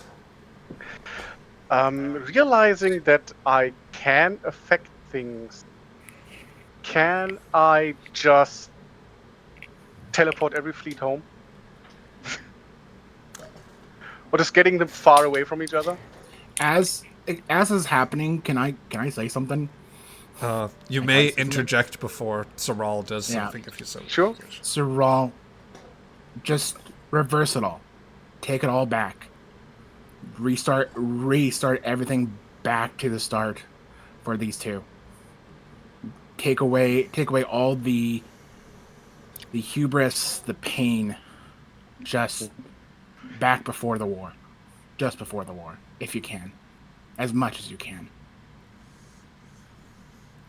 That's not the temporal directive, Captain. She doesn't care anymore Yeah, at this point.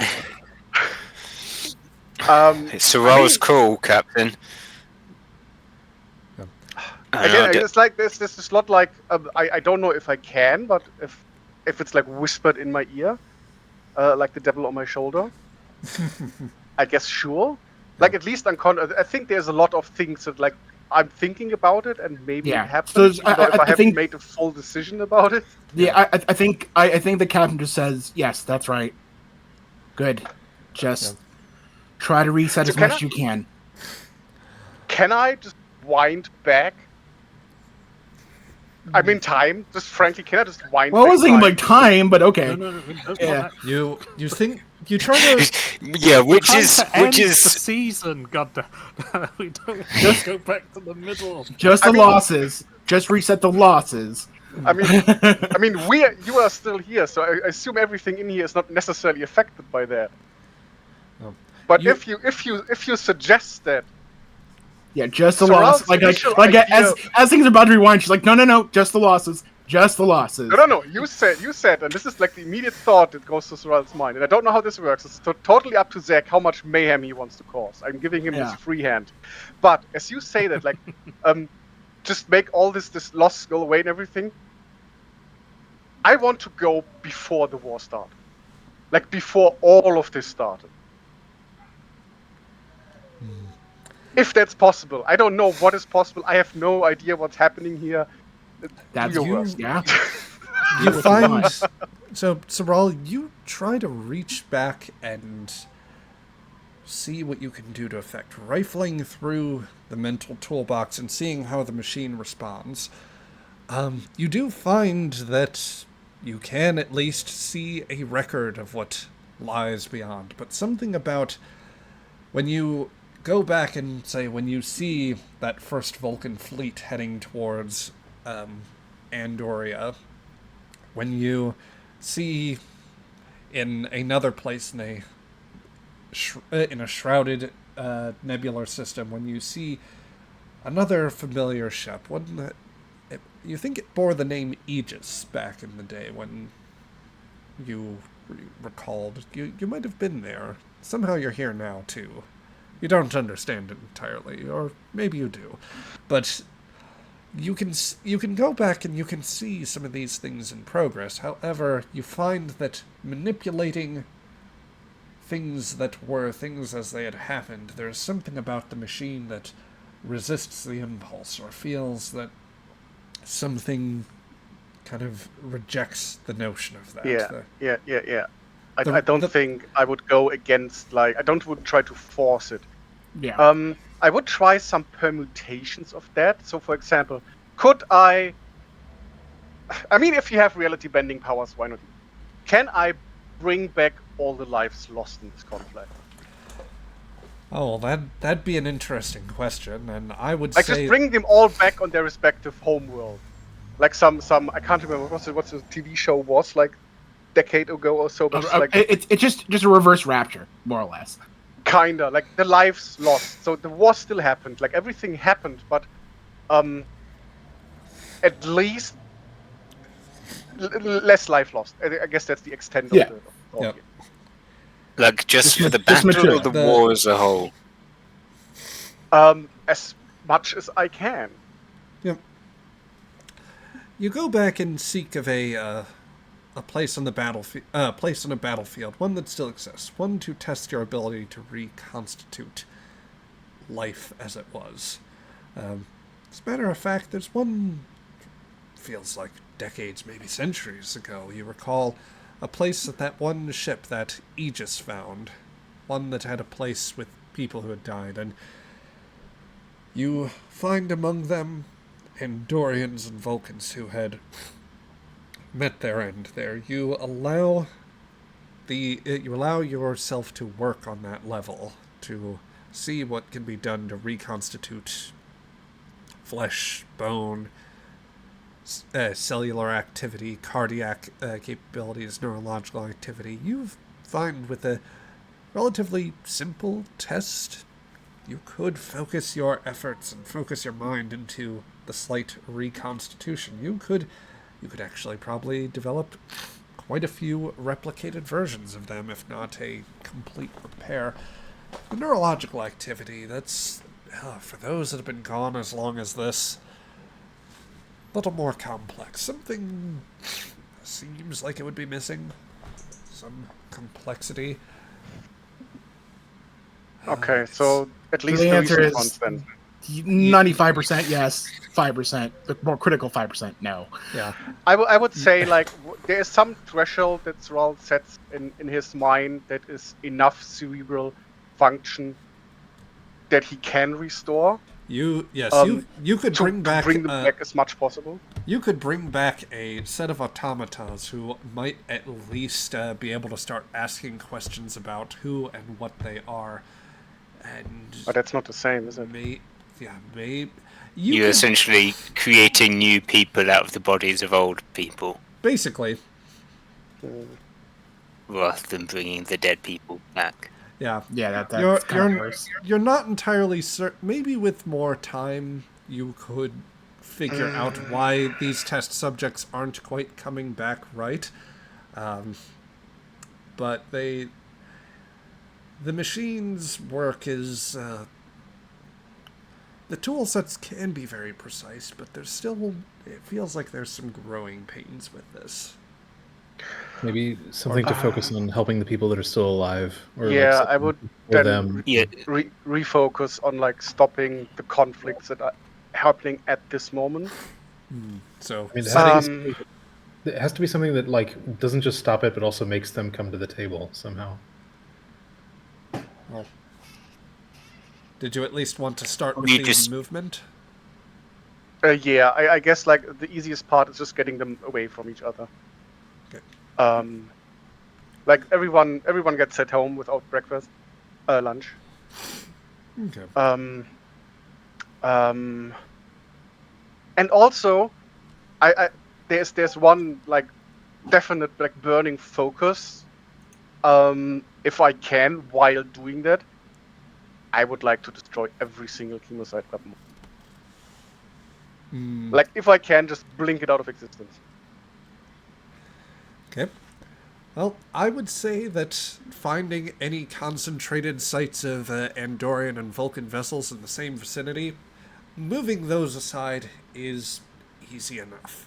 It is easier still to pinpoint every bit of chemocyte on an Andorian vessel, to examine the each molecule of it, as it were, and to accelerate or adjust the decay such that the particles are completely unusable and that no substance or method within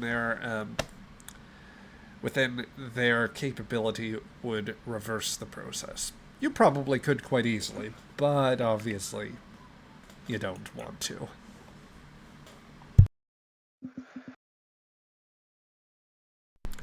This does also include the Eponet and the cruisers which it was fighting. They are moved aside. Vulcan, presuming that you want to separate the Vulcans and Andorians in general, then I will say that that probably sends back thousands of, if not like significantly more, Vulcans who were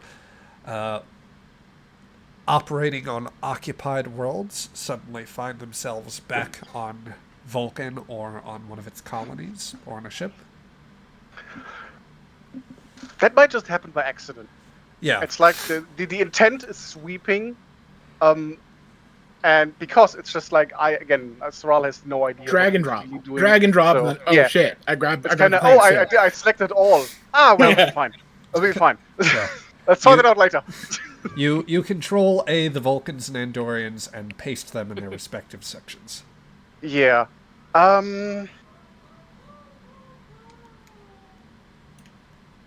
mean,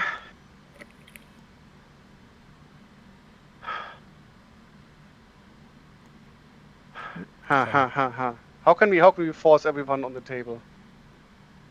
Literally take the leaders of both. So, if you can hear me, I think you've done enough of a job so far. You've saved lives here today. You don't need to do any more. No, Soral, one last job. Bring both leaders and Captain Archer right here. Okay. What do you mean right Look, here? they can sort it out on their own time. Or put them, set them up somewhere. Okay, no. On the Enterprise. Can I? Yeah, send them. Yeah. Nope. Actually, that's a good idea. Set the leaders, more put together leaders of Andoria and Vulcan on the Enterprise with Captain Archer. Oh boy. Yeah, that's not going to end well. As long as no one's as long as none of the Andorians or Vulcans are carrying weapons with them. Yeah, nods of that. I don't know. She Can said. She shakes I- her head and she says, "Just Can kind of I- shrug." Can I bring the suitable Andorian leaders and Vulcan leaders, as well as Captain Archer, and everyone present here except for myself, into the conference room of the Aegis? The DM is like, "I give you full control," and now we're just kind of like, "Let's do a whole Yeah, bunch." get your Okay. Captain Archer impression ready. Have you got it's- picture profiles for Captain Archer and the leader of the Vulcans and Andorians prepared? I mean, this doesn't happen. This doesn't happen. If Quick, you were open up happier, Star Trek Online and get to work. if you were happier about it, I can also just try to send them to the Enterprise. But I would probably, without asking, because why, potentially send the captain along because someone has to explain what happened. Yeah, that's a good idea. In broad strokes, would that work better for not having to? Let's sequence this out, actually.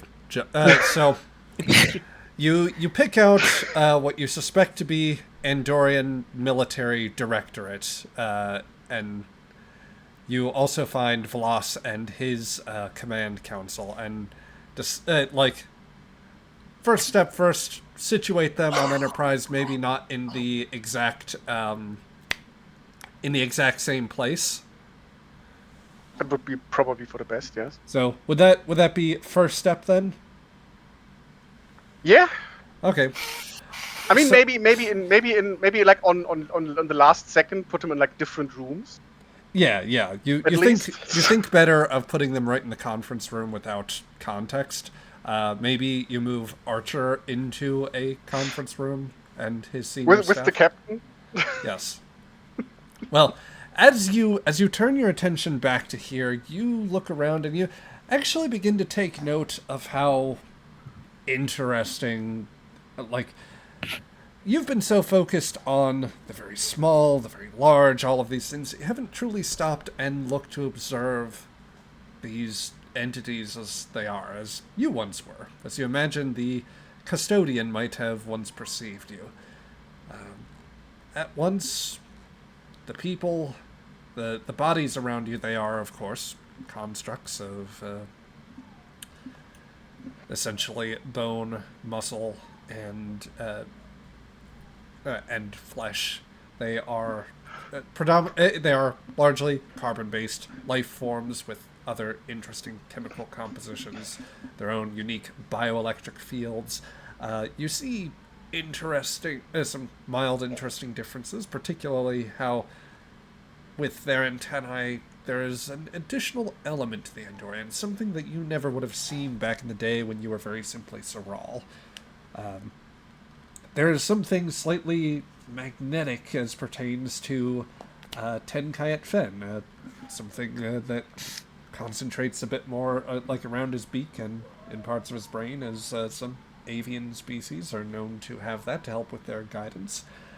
But above all else, you notice that all around you, the people that are here, you can see a presence beyond that, and maybe it more closely hews to their biosigns, or what you would consider a biological signature. They have, the best way to describe it would almost be to say, express it as light, that in small, dots. It would almost be, you'd imagine like a swarm of flies in a sense, or of some sort of small insect, just some sort of nebulous construct around them, something that seems to, it comes in slightly different flavors with each, and indeed with each individual. The one who was shooting at you at a time, you think his name was Nolzon, though for all you care at this point, his name could be Shithead. It could be I don't know. It could be Sorrel for all you care. You really don't have much attachment to names in general. And Dorian B. Yes. His presence is very much one... the swarm around him... There's something that seems aggravated. There seems to be a light about it that seems slightly constricted. Not like held within bounds, but more something erratic about it. Which, with the increased perspiration that he's experiencing, the chemical imbalances in his bloodstream, you would guess probably a fair bit of stress is going on as you examine closer. The most ordered by far out of any of them goes to the custodian, although his readings become increasingly faint as you notice. He has been here for so long, he has been this interface for such a time, and he is just beginning to run out. The next most ordered after that would actually be Romanov, who has a very similar sort of chaotic pattern to each of the rest of the people here. And there's something about it, though, that seems to keep it within a relatively calm pace. You almost imagine, maybe, that you saw something resembling that when you looked at the Vulcan ships or at the High Command. Some imprint or sensibility. Nothing that constrains her state, as it were. You cast your eyes around... She's awesome. She's awesome. That's the key. She meditates. She's meditation. It does wonders for you. Yes, she does. And she was also touched by an alien artifact, so all these things make her brain a little bit. Oh yeah. As you glance around, you see each of them having their own interesting pattern, and then wait a minute. Wait. No, that's not right. That swirl, that something else, that's something, there's an incongruity. A pattern that's there and yet not there, or there, that's something around, a flash of some chaotic blue beyond, something swirling around. No, this is not right. There is something wrong. They are wrong, and the machine, you feel, just completely begins to reject. Oh, not again. Reject what? Everything? The captain? The sensation as you make contact with the one that is wrong, and you feel it begin to stew into your own consciousness, Sorrel. Then I want to just... Okay, there's two parts to it. I think the immediate reaction is to toss what's wrong away. Just out of sheer self-preservation. The second half of that is, can I just dump at least the captain, if not everyone, back on the Egypt, just away, out? It will yield to the machine will hear the thoughts away and out, and it will read that intent as strongly as it possibly can. And in that moment,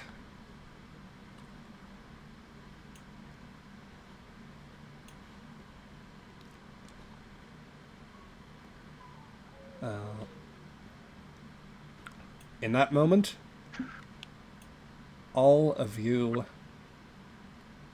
find yourselves on the bridge. Or at least all that were originally there. There are two changes from what had previously been. There is a being of great age and great age and unrecognizable nature. And there is a tricorder that has fallen on the floor. One heavily modified that belonged to none of you previously. Captain! You're back.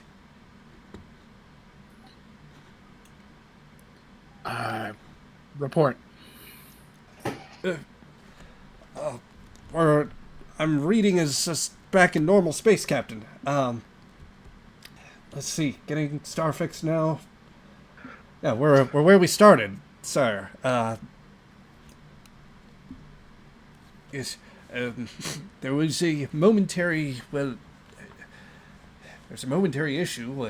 You and several members of the crew and the scientists we had on board, the Andorians as well, all of you disappeared. And who's that? Do we have an intruder? At ease. Stand down. Shoulders approach.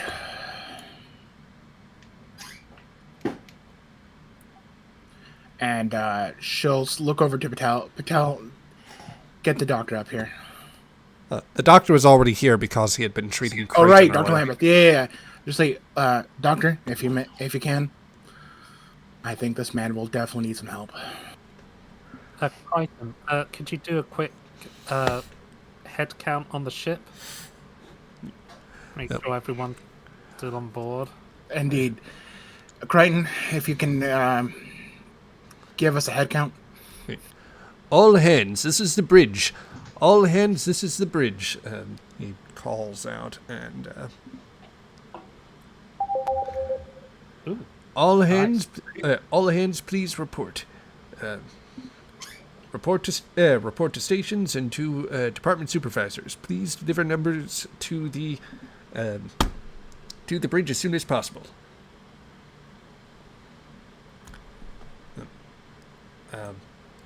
Dr. Lambeth, as you do you approach the entity or the individual? Custodian, I suppose, is what we were calling him. Steward, custodian. Ben, you're muted, my friend, if you're still there. Ben. Yep, sorry. Yep. Thank you. I'll approach the custodian cautiously. Right, what seems to be the problem? Do you need a checkup? I can rest. And he just slumps back against the wall. Oh, crap. Run up to him and check for vital signs and stuff. Did throwing them out fix it? It did a bit. The revolting machine? It did a bit more than that, Saral. Oh, yeah.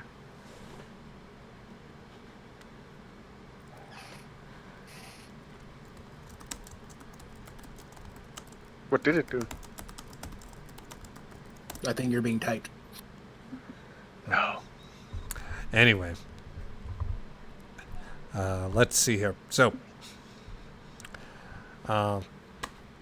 first, just to resolve the immediate issue with Lambeth, you go up to the being, pull out a scanner. You can give me a reason and medicine roll. Call it difficulty 2 here.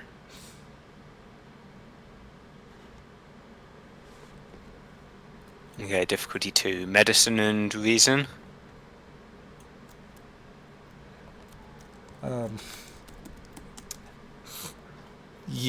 Reason and medicine, yes.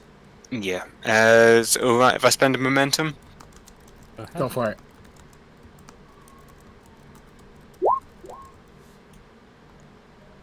Okay, with 2 successes, you don't gain back any momentum, but you do discern, as different as this entity's physiology is, there are some basics you could take to understand. It's kind of interesting. This life form is actually a little more closer to a tree than to most other life forms that you have encountered. But it still operates on some principles of circulation, of musculature and all that, or at least it used to.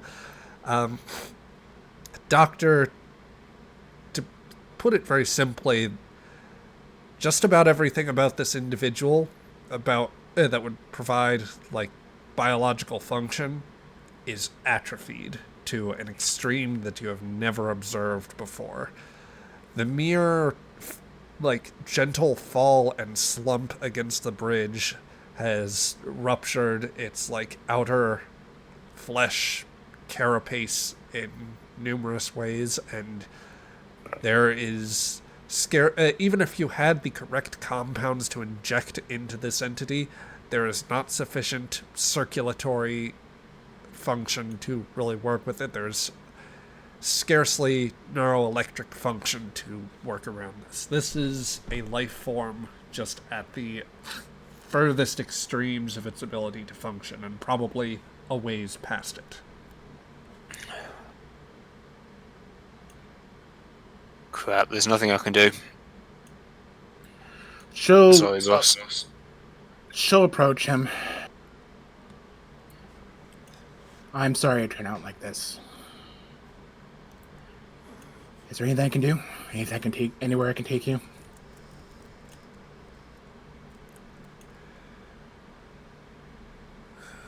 Just leave me amongst the stars. She gives a small smile. Of course. Thank you for your stewardship. Rest. You've earned it. The custodian will take your blessing, Captain, and just allow its eyes to fade out. And so the custodian passes. All right. She just kind of closed her eyes for a moment and gets up, bolts up to her feet. Crichton, give me a priority 1 transmission to Enterprise right now. I will attempt to send a message now. I am experiencing considerable interference. Localized subspace conditions are creating a great deal of static. A lot more than what I was expecting from earlier.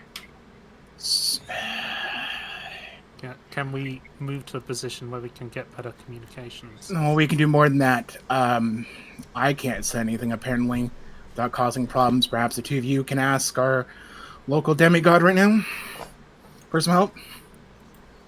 In that favor?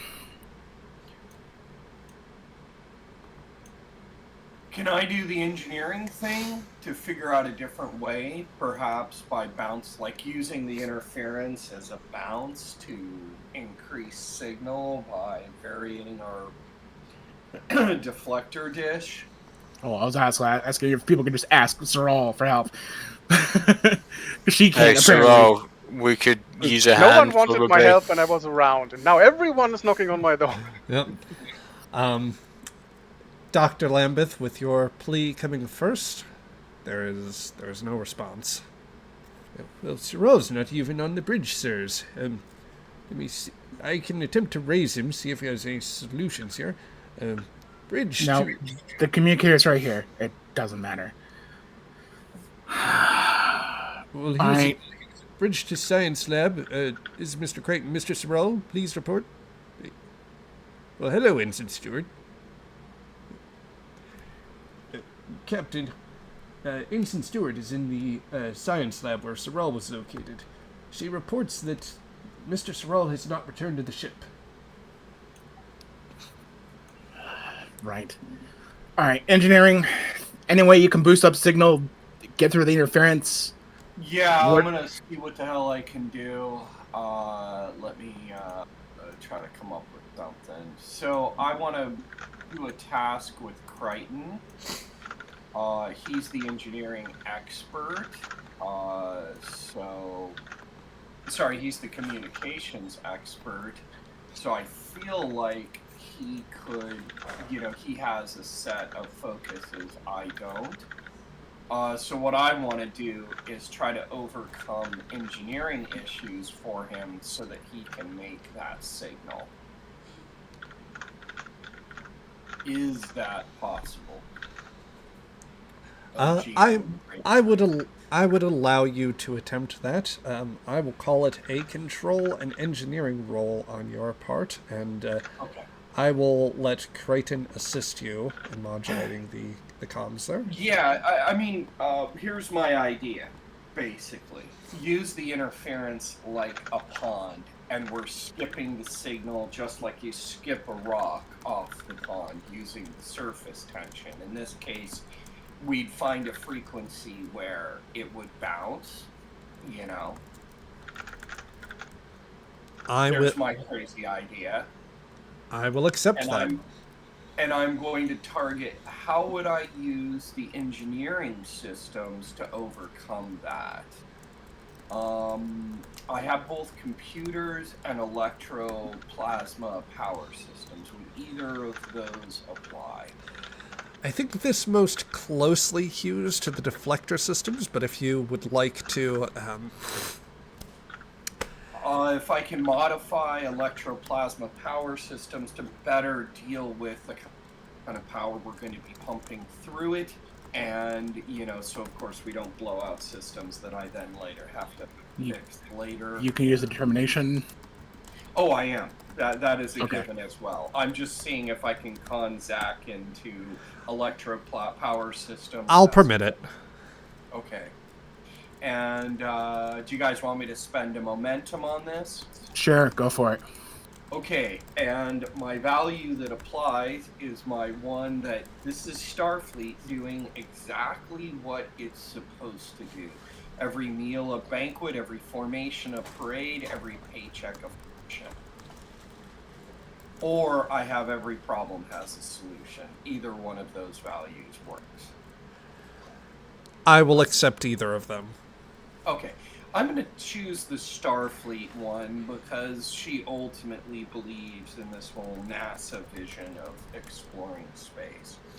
So I'm doing control and engineering with a focus, and you guys want me to spend a momentum?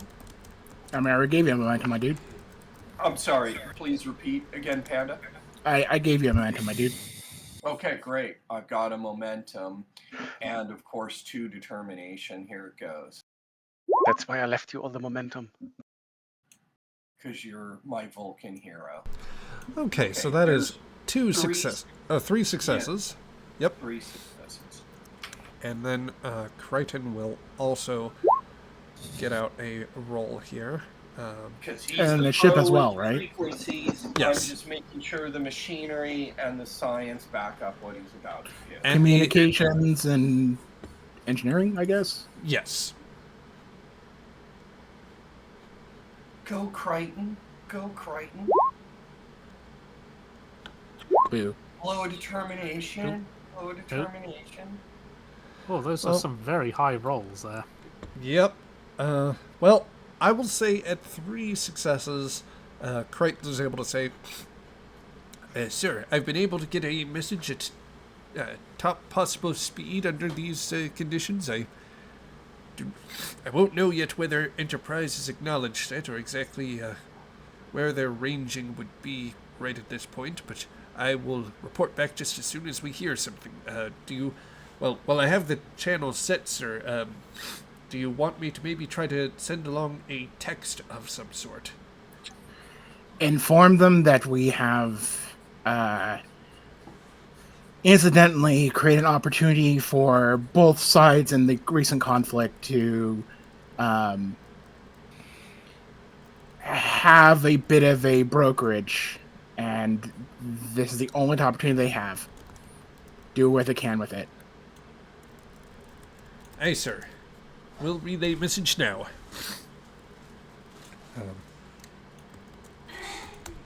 And so Crichton will aim to do exactly that. For the rest of you, is anyone immediately looking to do something right now? I'll look over Patel. Patel, is there still a weakness in the subspace here? Checking. GM. I will say that sensor readouts appear to have changed. The confluence in subspace that the map had led you to and that your sensors had found and what you'd used to prod the localized space appears to have disappeared. Indeed, subspace seems to be in a bit of flux at the moment. Just relaying that back and pretty much, more or less the exact same thing he's just said. The captain just sighs, sits back down in her chair. Doctor, if you can see to the custodian's wishes. Yeah, all right. Okay. All right. Thoughts? Whether it's finding a way of opening the damn thing again, or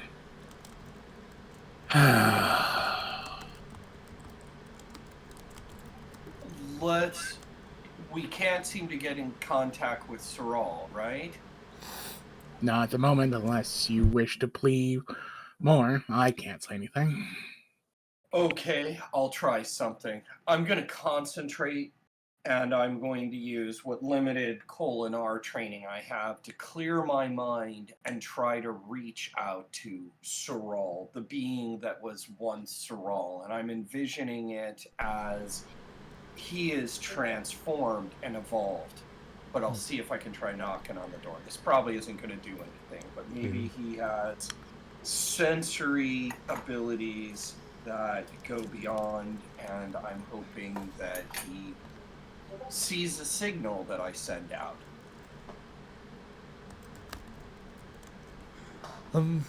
I would say that in the short he simply there is no response. Okay. I got nothing on this, Cap. Right. We can communicate with the steward then. Stuart's gone. Yeah, we're not going to communicate with Soral. All right.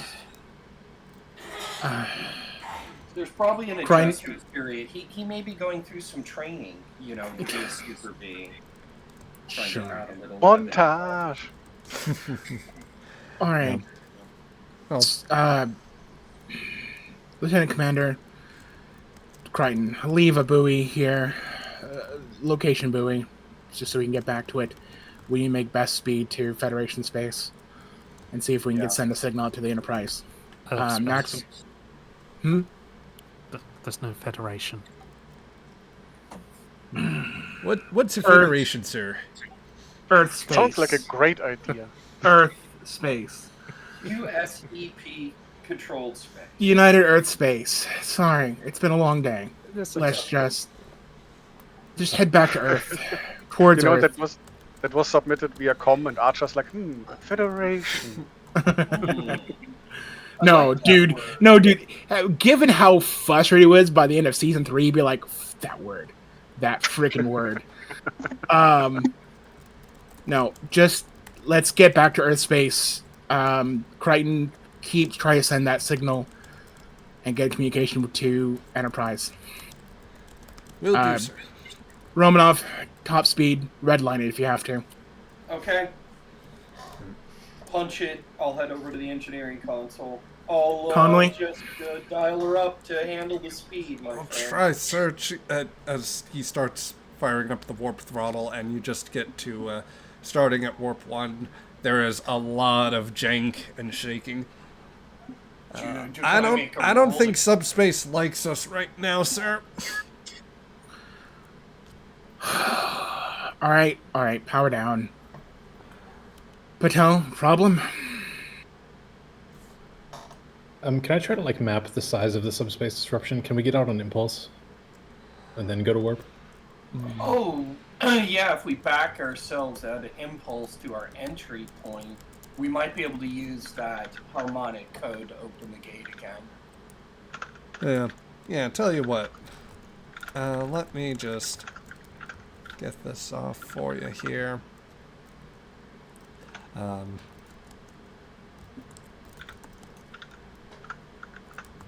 Look, the captain just has priorities of stopping the war, then trying to recover Soral. As much as she wants Soral back, we have a moment, gotta take advantage of it. Yep. Patel, you take a quick look in the main sensor viewer to see the text that appears in your Roll20 chat. Yeah, I looked down in my little view screen thing. Bad news, Captain. It looks like the subspace disturbance extends to the range of our sensors. How we're not gonna long? do this on impulse. Conley long will that blanches.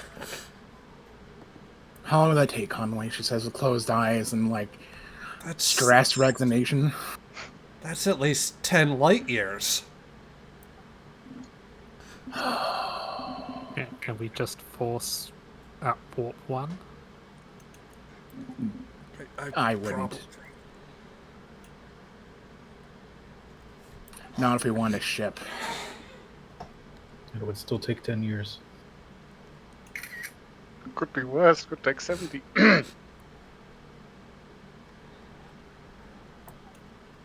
Right.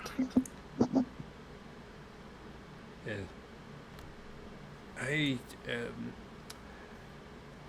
think this sounds like it's time for some good old Starfleet problem solving. That's crazy. And takes a photo of the bridge. Snapshot. just- The moment before the party descends into cannibalism. Yeah. Okay, do we know Idiot cannibalism. the point of entry? Did we drift it at all? No, we're in regular space now. Oh, we are. I thought we were still in. Yeah, the, no, we're in regular space. That was the whole thing. Yeah. Right. They're now, just now like a big old hole in subspace, or rather an eddy in subspace. Yeah, less whole and more. The way that it would look to Patel's sensors would suggest that, imagine, if you will, subspace as a sort of metaphorical fabric. Something practically bounced on or exerted force on this. Not enough to rupture it, so we're not dealing with an Omega situation. But it has sent such ripples through that fabric that everything, at least for the moment, is just a little bit less stable. Sort of stuck in subspace stand a little bit. Yeah. So, I'll say, excuse me here. I will say, if you guys want, we can, oh geez. Well, you can say that you're starting some tasks here, but in order to give you guys a little more time to work things out, I would be amenable to a time skip unless there are other things you immediately want to try and do here. Do we think the harmonic frequency would? Well, that's not going to free us because we're maybe. It was just a door chime. That was all it was. It was open sesame. That's all it was. We figured out your riddle. Open the door. I don't think there's a nut that frequency might close the door. Or The door do I was think closed. another There- frequency might close the door? So the thing about it, Brian, is that was one thing we checked. If the door still exists, the answer is no. The door doesn't exist anymore. Okay. Now it's just replaced with quicksand. Lots and lots of quicksand. So, I guess time skip because I got nothing at the current moment. I'm sure there's a techno babble thing we could come up with. Yeah, but I'm talking about. But that's what I'm saying is that we techno babble our way to putter out or get ourselves out of there. I got something. Okay, so we're like in a pool of subspace quicksand, like the fabric has leaked out. Is that correct? It's more, I would say that it's leaked so much as it's just, imagine, if you will, I'm going to shift metaphors because I realized the way I explained it before wasn't working. Imagine subspace is basically your ocean, effectively, for warp travel. It is the medium through which you travel, through which you swim, as it were. The seas are now super rough because something big got thrown into it, or jumped out of it, and have sent the waves into such a state that there is a lot of chop going on, essentially. Okay, Yeah. so it's like subspace chop, and when we turn the engines on, we try to create a warp bubble, there's too much chop. We're trying to sail through a huge freaking ripple effect. And that's just not happening. Not in a sensible word. Is there visible current that we could use drive on a lower setting that just kind of help us drift out, meaning even in choppy water, there are currents. I mean, there are some pre-existing currents, although that once again that may be part of where a little bit of time comes in to better answer the question, basically. Well, if I could start figuring out how to use those currents to get out of this rough patch of water. Yeah, that was basically what Zach was suggesting was, you figure something out, but we just jump cut beyond that. Okay, that's fine. Yeah, jump cut. Okay. So we have a little bit of a jumping ahead where the Aegis is about 36 hours transpire, let's say, where Aegis has maintained its position. That is an old promotional shot there, but we'll use it. There's no freighter. Freighter is cosmically retconned out. Let's see. Damn it, Soral. Sharp is just stuck in your ready room and just rubbing her temple, kind of stressed. Yep. Mulling over all things that happened. Yeah. By the way, Drone, I did put there's a long-range sensor analysis in the handouts. Oh, thank you. Yeah. So, transition things over to the ready room real quick.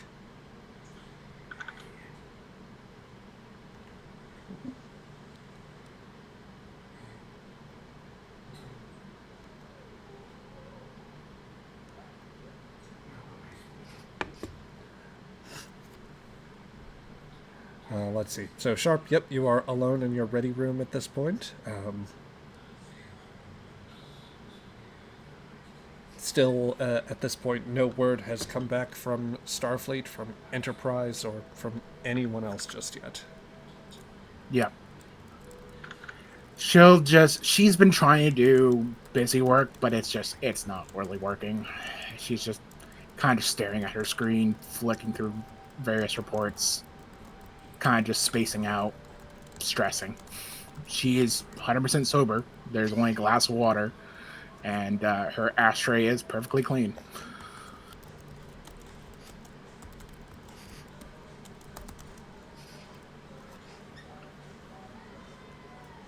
So if anyone wants to hop in, they're free to. I'll ring the doorbell. Okay, so... Come in. Yep, let me just... So, the chime, and I have to said come in. The door door eventually switched slides open. Yep. Patel walks in. He's carrying a pad and looking down at it as he strides over the threshold. What can I do, for you, Kieran? Or Captain, I just completed my rather exhaustive analysis with the long-range sensors. And he hands the pad to Sharp. If she intends to peruse it, otherwise he'll just summarize. She'll peruse it. She'll take it and just sort of lazily start perusing it a little bit. And for the audience, Patel will narrate. So the it appears that the subspace phenomenon surrounding us is slowly subsiding. As far as I can tell, out to the range of our sensors, any ship that was at warp would have been probably knocked out of warp. With the faster the ship was going, would have dictated how much damage the ship takes. Like I said, it looks like subspace conditions are returning to normal. I'm estimating within a few days, maybe we could probably sustain some kind of low warp right now. But she'll just practically toss that, lightly softball toss it and onto her desk and just kind of rub both her temples. But she'll let you continue. She's just being emphatic. I mean, he gives you a second to rub your temples, and then his face gets a little bit more serious and says, "There's something else too. It seems that the the subspace. What do we want to call it? The X that marked the spot in subspace, the doorway, seems to have shifted. From what I can tell, and based on the math that I was able to do about it, I would surmise that the entrance to the machine space moved within real space up to thousands of light years away. I She don't just know where. she just puts her hand on, or puts her elbow on the desk and just covers a hand with her, covers her eyes with her hand.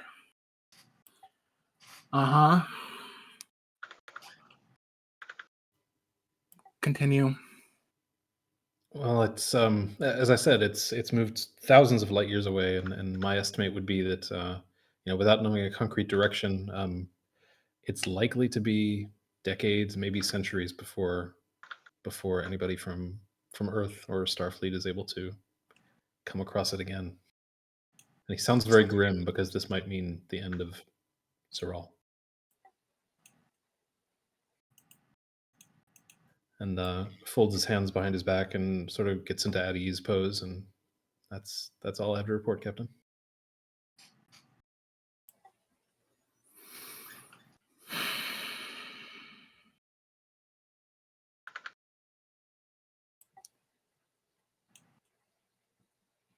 Do you have a moment, Commander? He smiles and dares a slight joke and says, "I am standing in your office." Sit your ass down. He plops Can I down. get you like orange juice, apple juice, something? I'll take a sparkling water. I'll say if I have one of those, she says. But she'll grab one and just kind of hand, like, it's a bottle, and just hands over the bottle. You did well, all things considered, despite the mess at the end. Well, I don't think anybody could have predicted how that went down. No. If anything, I hope things will be better. We did give it a chance. I'm a little sad that the Andorians went as predictably as we feared, but I'm happy to see that at least our lieutenant made the right decision. Even if it's a start. I didn't doubt that Shira would make the right decision, or the wrong decision. Right decision? Yeah, right decision. I had a little faith, but do you ever want kids, Karen? He nervously laughs and says, "Oh no! Students and officers beneath me in the ranking structure are more than enough." So I think I'm getting a little old. From what I understand, when it comes to kids, you have a little bit of faith, but you also know that it takes a lot for them to grow. And sometimes they'll make mistakes. I think to some extent that's what this whole prophecy or riddle was all about. Giving their kids a chance, a choice to make good with the privilege that they were going to inherit. It could be a weapon, it could be further knowledge, but even the slightest idea can be dangerous in the wrong hands. And to some extent, you have to have a little faith that they will use it the right way. Well, needless to say, I'll sleep much better once we get word back from Enterprise or Command. Would be really really good for the mood of the crew, I think, to understand what Mr. Soral was actually doing out there in the wider universe. Absolutely. And, giving somebody like Soral the capabilities of a pantheon, she says, is going to be something I have to live to adjust to. She says with a chuckle. Yeah, it'll certainly make for an interesting report back to Starfleet.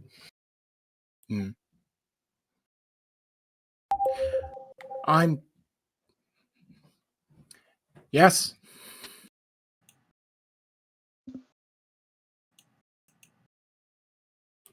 She'll just pause and. Sorry, would you say something back? Yeah, sorry, I was still muted on my end. Yeah, sir, no worries.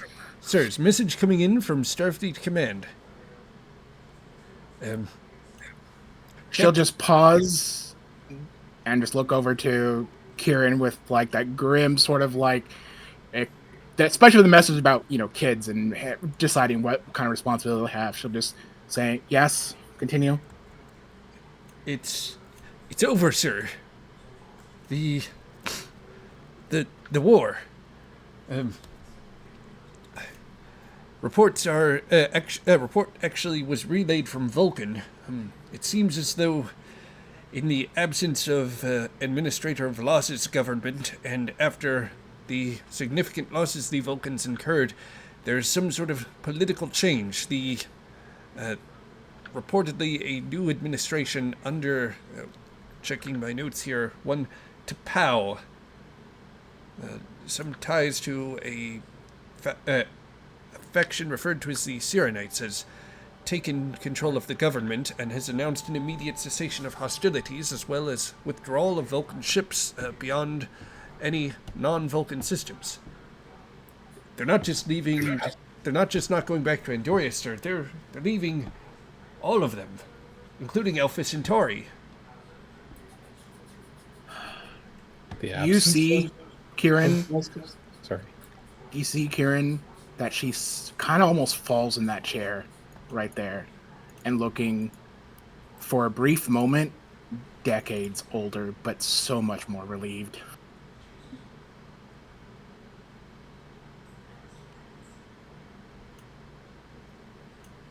Mr. Crichton, did the report indicate what happened to the previous government at the High Command? Did they just disappear? It appears that they are currently on Enterprise, sir, and that Administrator Velas proved most unwilling to negotiate and demanded an immediate return. The Enterprise is currently on course for Earth as we speak, but it seems as though, in spite of orders that they are attempting to relay, the remaining military structure has recognized the T'Pau administration. Patel just looks at Sharp, and he has this incredulous, almost like childlike grin on his face because he can't believe it, and he says he did it. Thank you. Thank you. Any standing orders regarding it afterwards, Crichton? Yes, sir. The Enterprise apparently relayed our message. They are asking that, if capable, that we proceed under power back to Earth as quick as we can.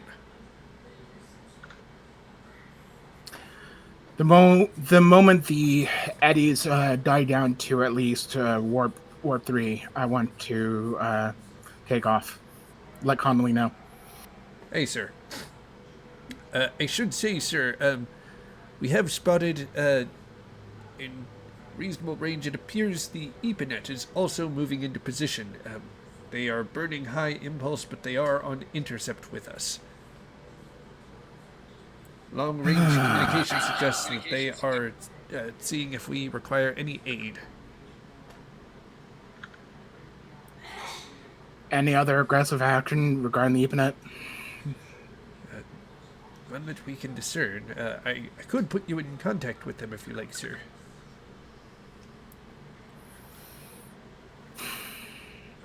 She looks over to Patel like, do you want to do this or shall I? Patel just smiles and says, you are the captain, Captain.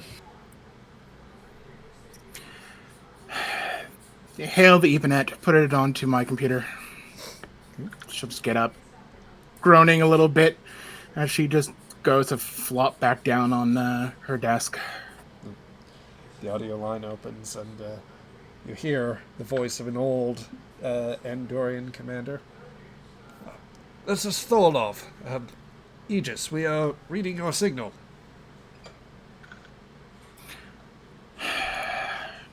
Good to see you, Ipanet. How are you holding up over there, Aegis? Certainly, we are making by. How are you? Certainly, you've had quite the skirmish recently. Managed to survive it at the very least, but at present we are able to move under our own power. We managed it somehow. Any casualties? Yes. But we will. I'm sorry. We will suffice. We will rendezvous, and if any of our personnel have still survived, we are prepared to take them back. They have all survived, though certainly their actions, while certainly were toward the Imperial Guard, weren't exactly the most amenable. But they did their duty. I hope that we can keep good relations, especially in the new era that we're in. I am sorry myself, Captain. Let's hope that this new era doesn't make any such orders necessary. I can understand the situation you were forced upon, Commander. Let's try to start anew. Yes? Aye, sir. Yes. Yes. She just gives a small smile at that. We'll rendezvous with you at best speed and see what we can do for each other. Okay. And with that, the audio line will cut out, and two of you are left alone. I should ask, first I will apologize both to players and the audience at home. We are running a bit long. I'm sorry about that. This is quite the wrap-up. Oh, I'm fine with that. Yep. We're good. Anybody have any... well, first off, do you two have any closing thoughts? And secondly, does anybody else need anything to close off before we end the adventure? I might have something. Sure. Okay. Well, first, before we leave the scene, Drone, Panda, do either of you two want any further words exchanged between them, or are you good? She'll just look over to Patel and give a smile. Still tired, but a lot more relieved. See to it that we're rendezvous with the Eponet. Give them whatever they can. Just let's give this a new caution. He just nods and says, "Aye, sir," and turns to go. Yep. Okay. Shira, you wanted one last scene? Yeah. Inner quarters, hopefully with Romanov. Okay, that can be managed. Let me just find where... Okay, Shira's quarters. Alright. So yeah. Shira, you are in your quarters. Did you want Romanov there with you to start, or did you want her to chime the bell and how are we coming into the scene here? Can have a entering. Okay. So yeah. Okay. There we go. Shira seemed quite out of sorts since getting back. Okay. Seemed almost well, distracted by Aleska- things. Alaska will come visit you, although she looked, kind of distracted by everything, especially Soral's disappearance. You could tell that affected her. So, yeah, but she would eventually, if she saw that she'd know that you were out of sorts as well because of the implications of all this for the Andorian people. So, yeah, she probably would come by to visit and chime. Come in. You okay?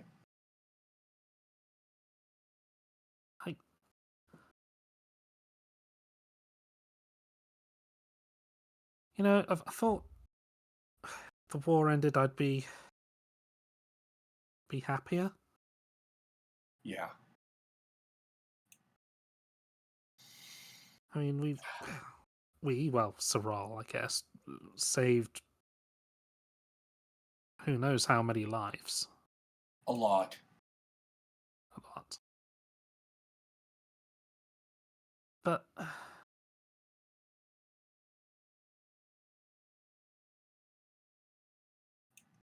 oh, that feel I can't help but feel I've failed. I don't think you should think that at all. At this point, it looks like conflict has ended, and I think that Saral helps set events in motion that will lead to some kind of lasting peace. The Vulcan change is significant. Okay.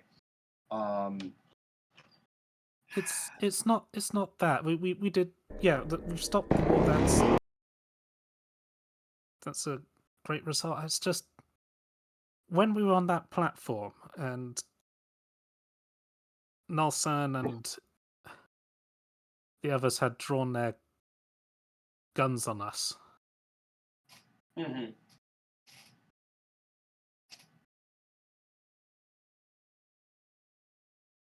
I would have killed them to protect you and Patel. I know you would have. And but I'm an Imperial Guard. I shouldn't be killing other Imperial Guardsmen. I shouldn't be thinking about having to do that. Well, part of the problem is that the Imperial Guard, in a lot of these circumstances, was not acting in the best interest of the of the Andorian Empire. They were doing their think duty. about it. Look, they weren't. They were following agendas of the commanders who have been controlling these situations, and they haven't been making the right decisions. You have been making the right decisions, which is seeking peace, which will ultimately benefit the Andorian people. The war was unsustainable for both sides. So I think that if the circumstances were reversed and I had to draw on humans, I would have been presented with the same problem. But if I had had to squeeze the trigger, I would have known that ultimately I was acting in Earth's best interest. Eventually, sane minds in the Imperial Guard will realize that you did that. Not sure my mind can. I think I did that. Well, that's the place you need to begin. You need to come to terms with your emotions and how you felt about that moment. And that was not an easy moment for anybody to deal with. Thank God you didn't have to pull the trigger. But,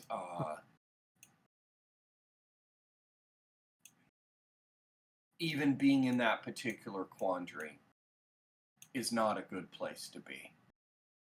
You didn't betray your people, okay?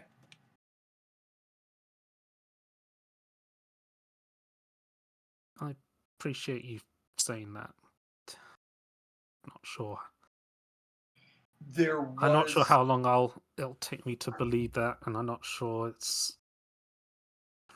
anyone in the Imperial Guard's going to believe that. Look, there's going to be those people within the Imperial Guard who are going to feel that you took actions of betrayal. But it was the same Imperial Guard that has left you on this assignment, and there may be very well people above the people that you've dealt with that were hoping that your presence would help de-escalate situations. I have to believe that.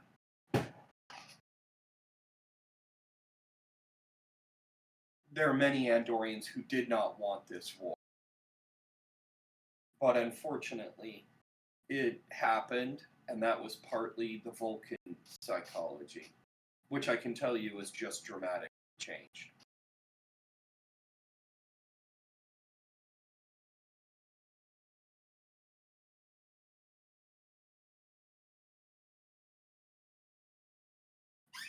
I've got some Irish whiskey. She pulls out a little, like one of those little metal canisters that would keep, just a little bit of. Hands it over to you. Irish whiskey. Oh, okay. Yeah, let's drink.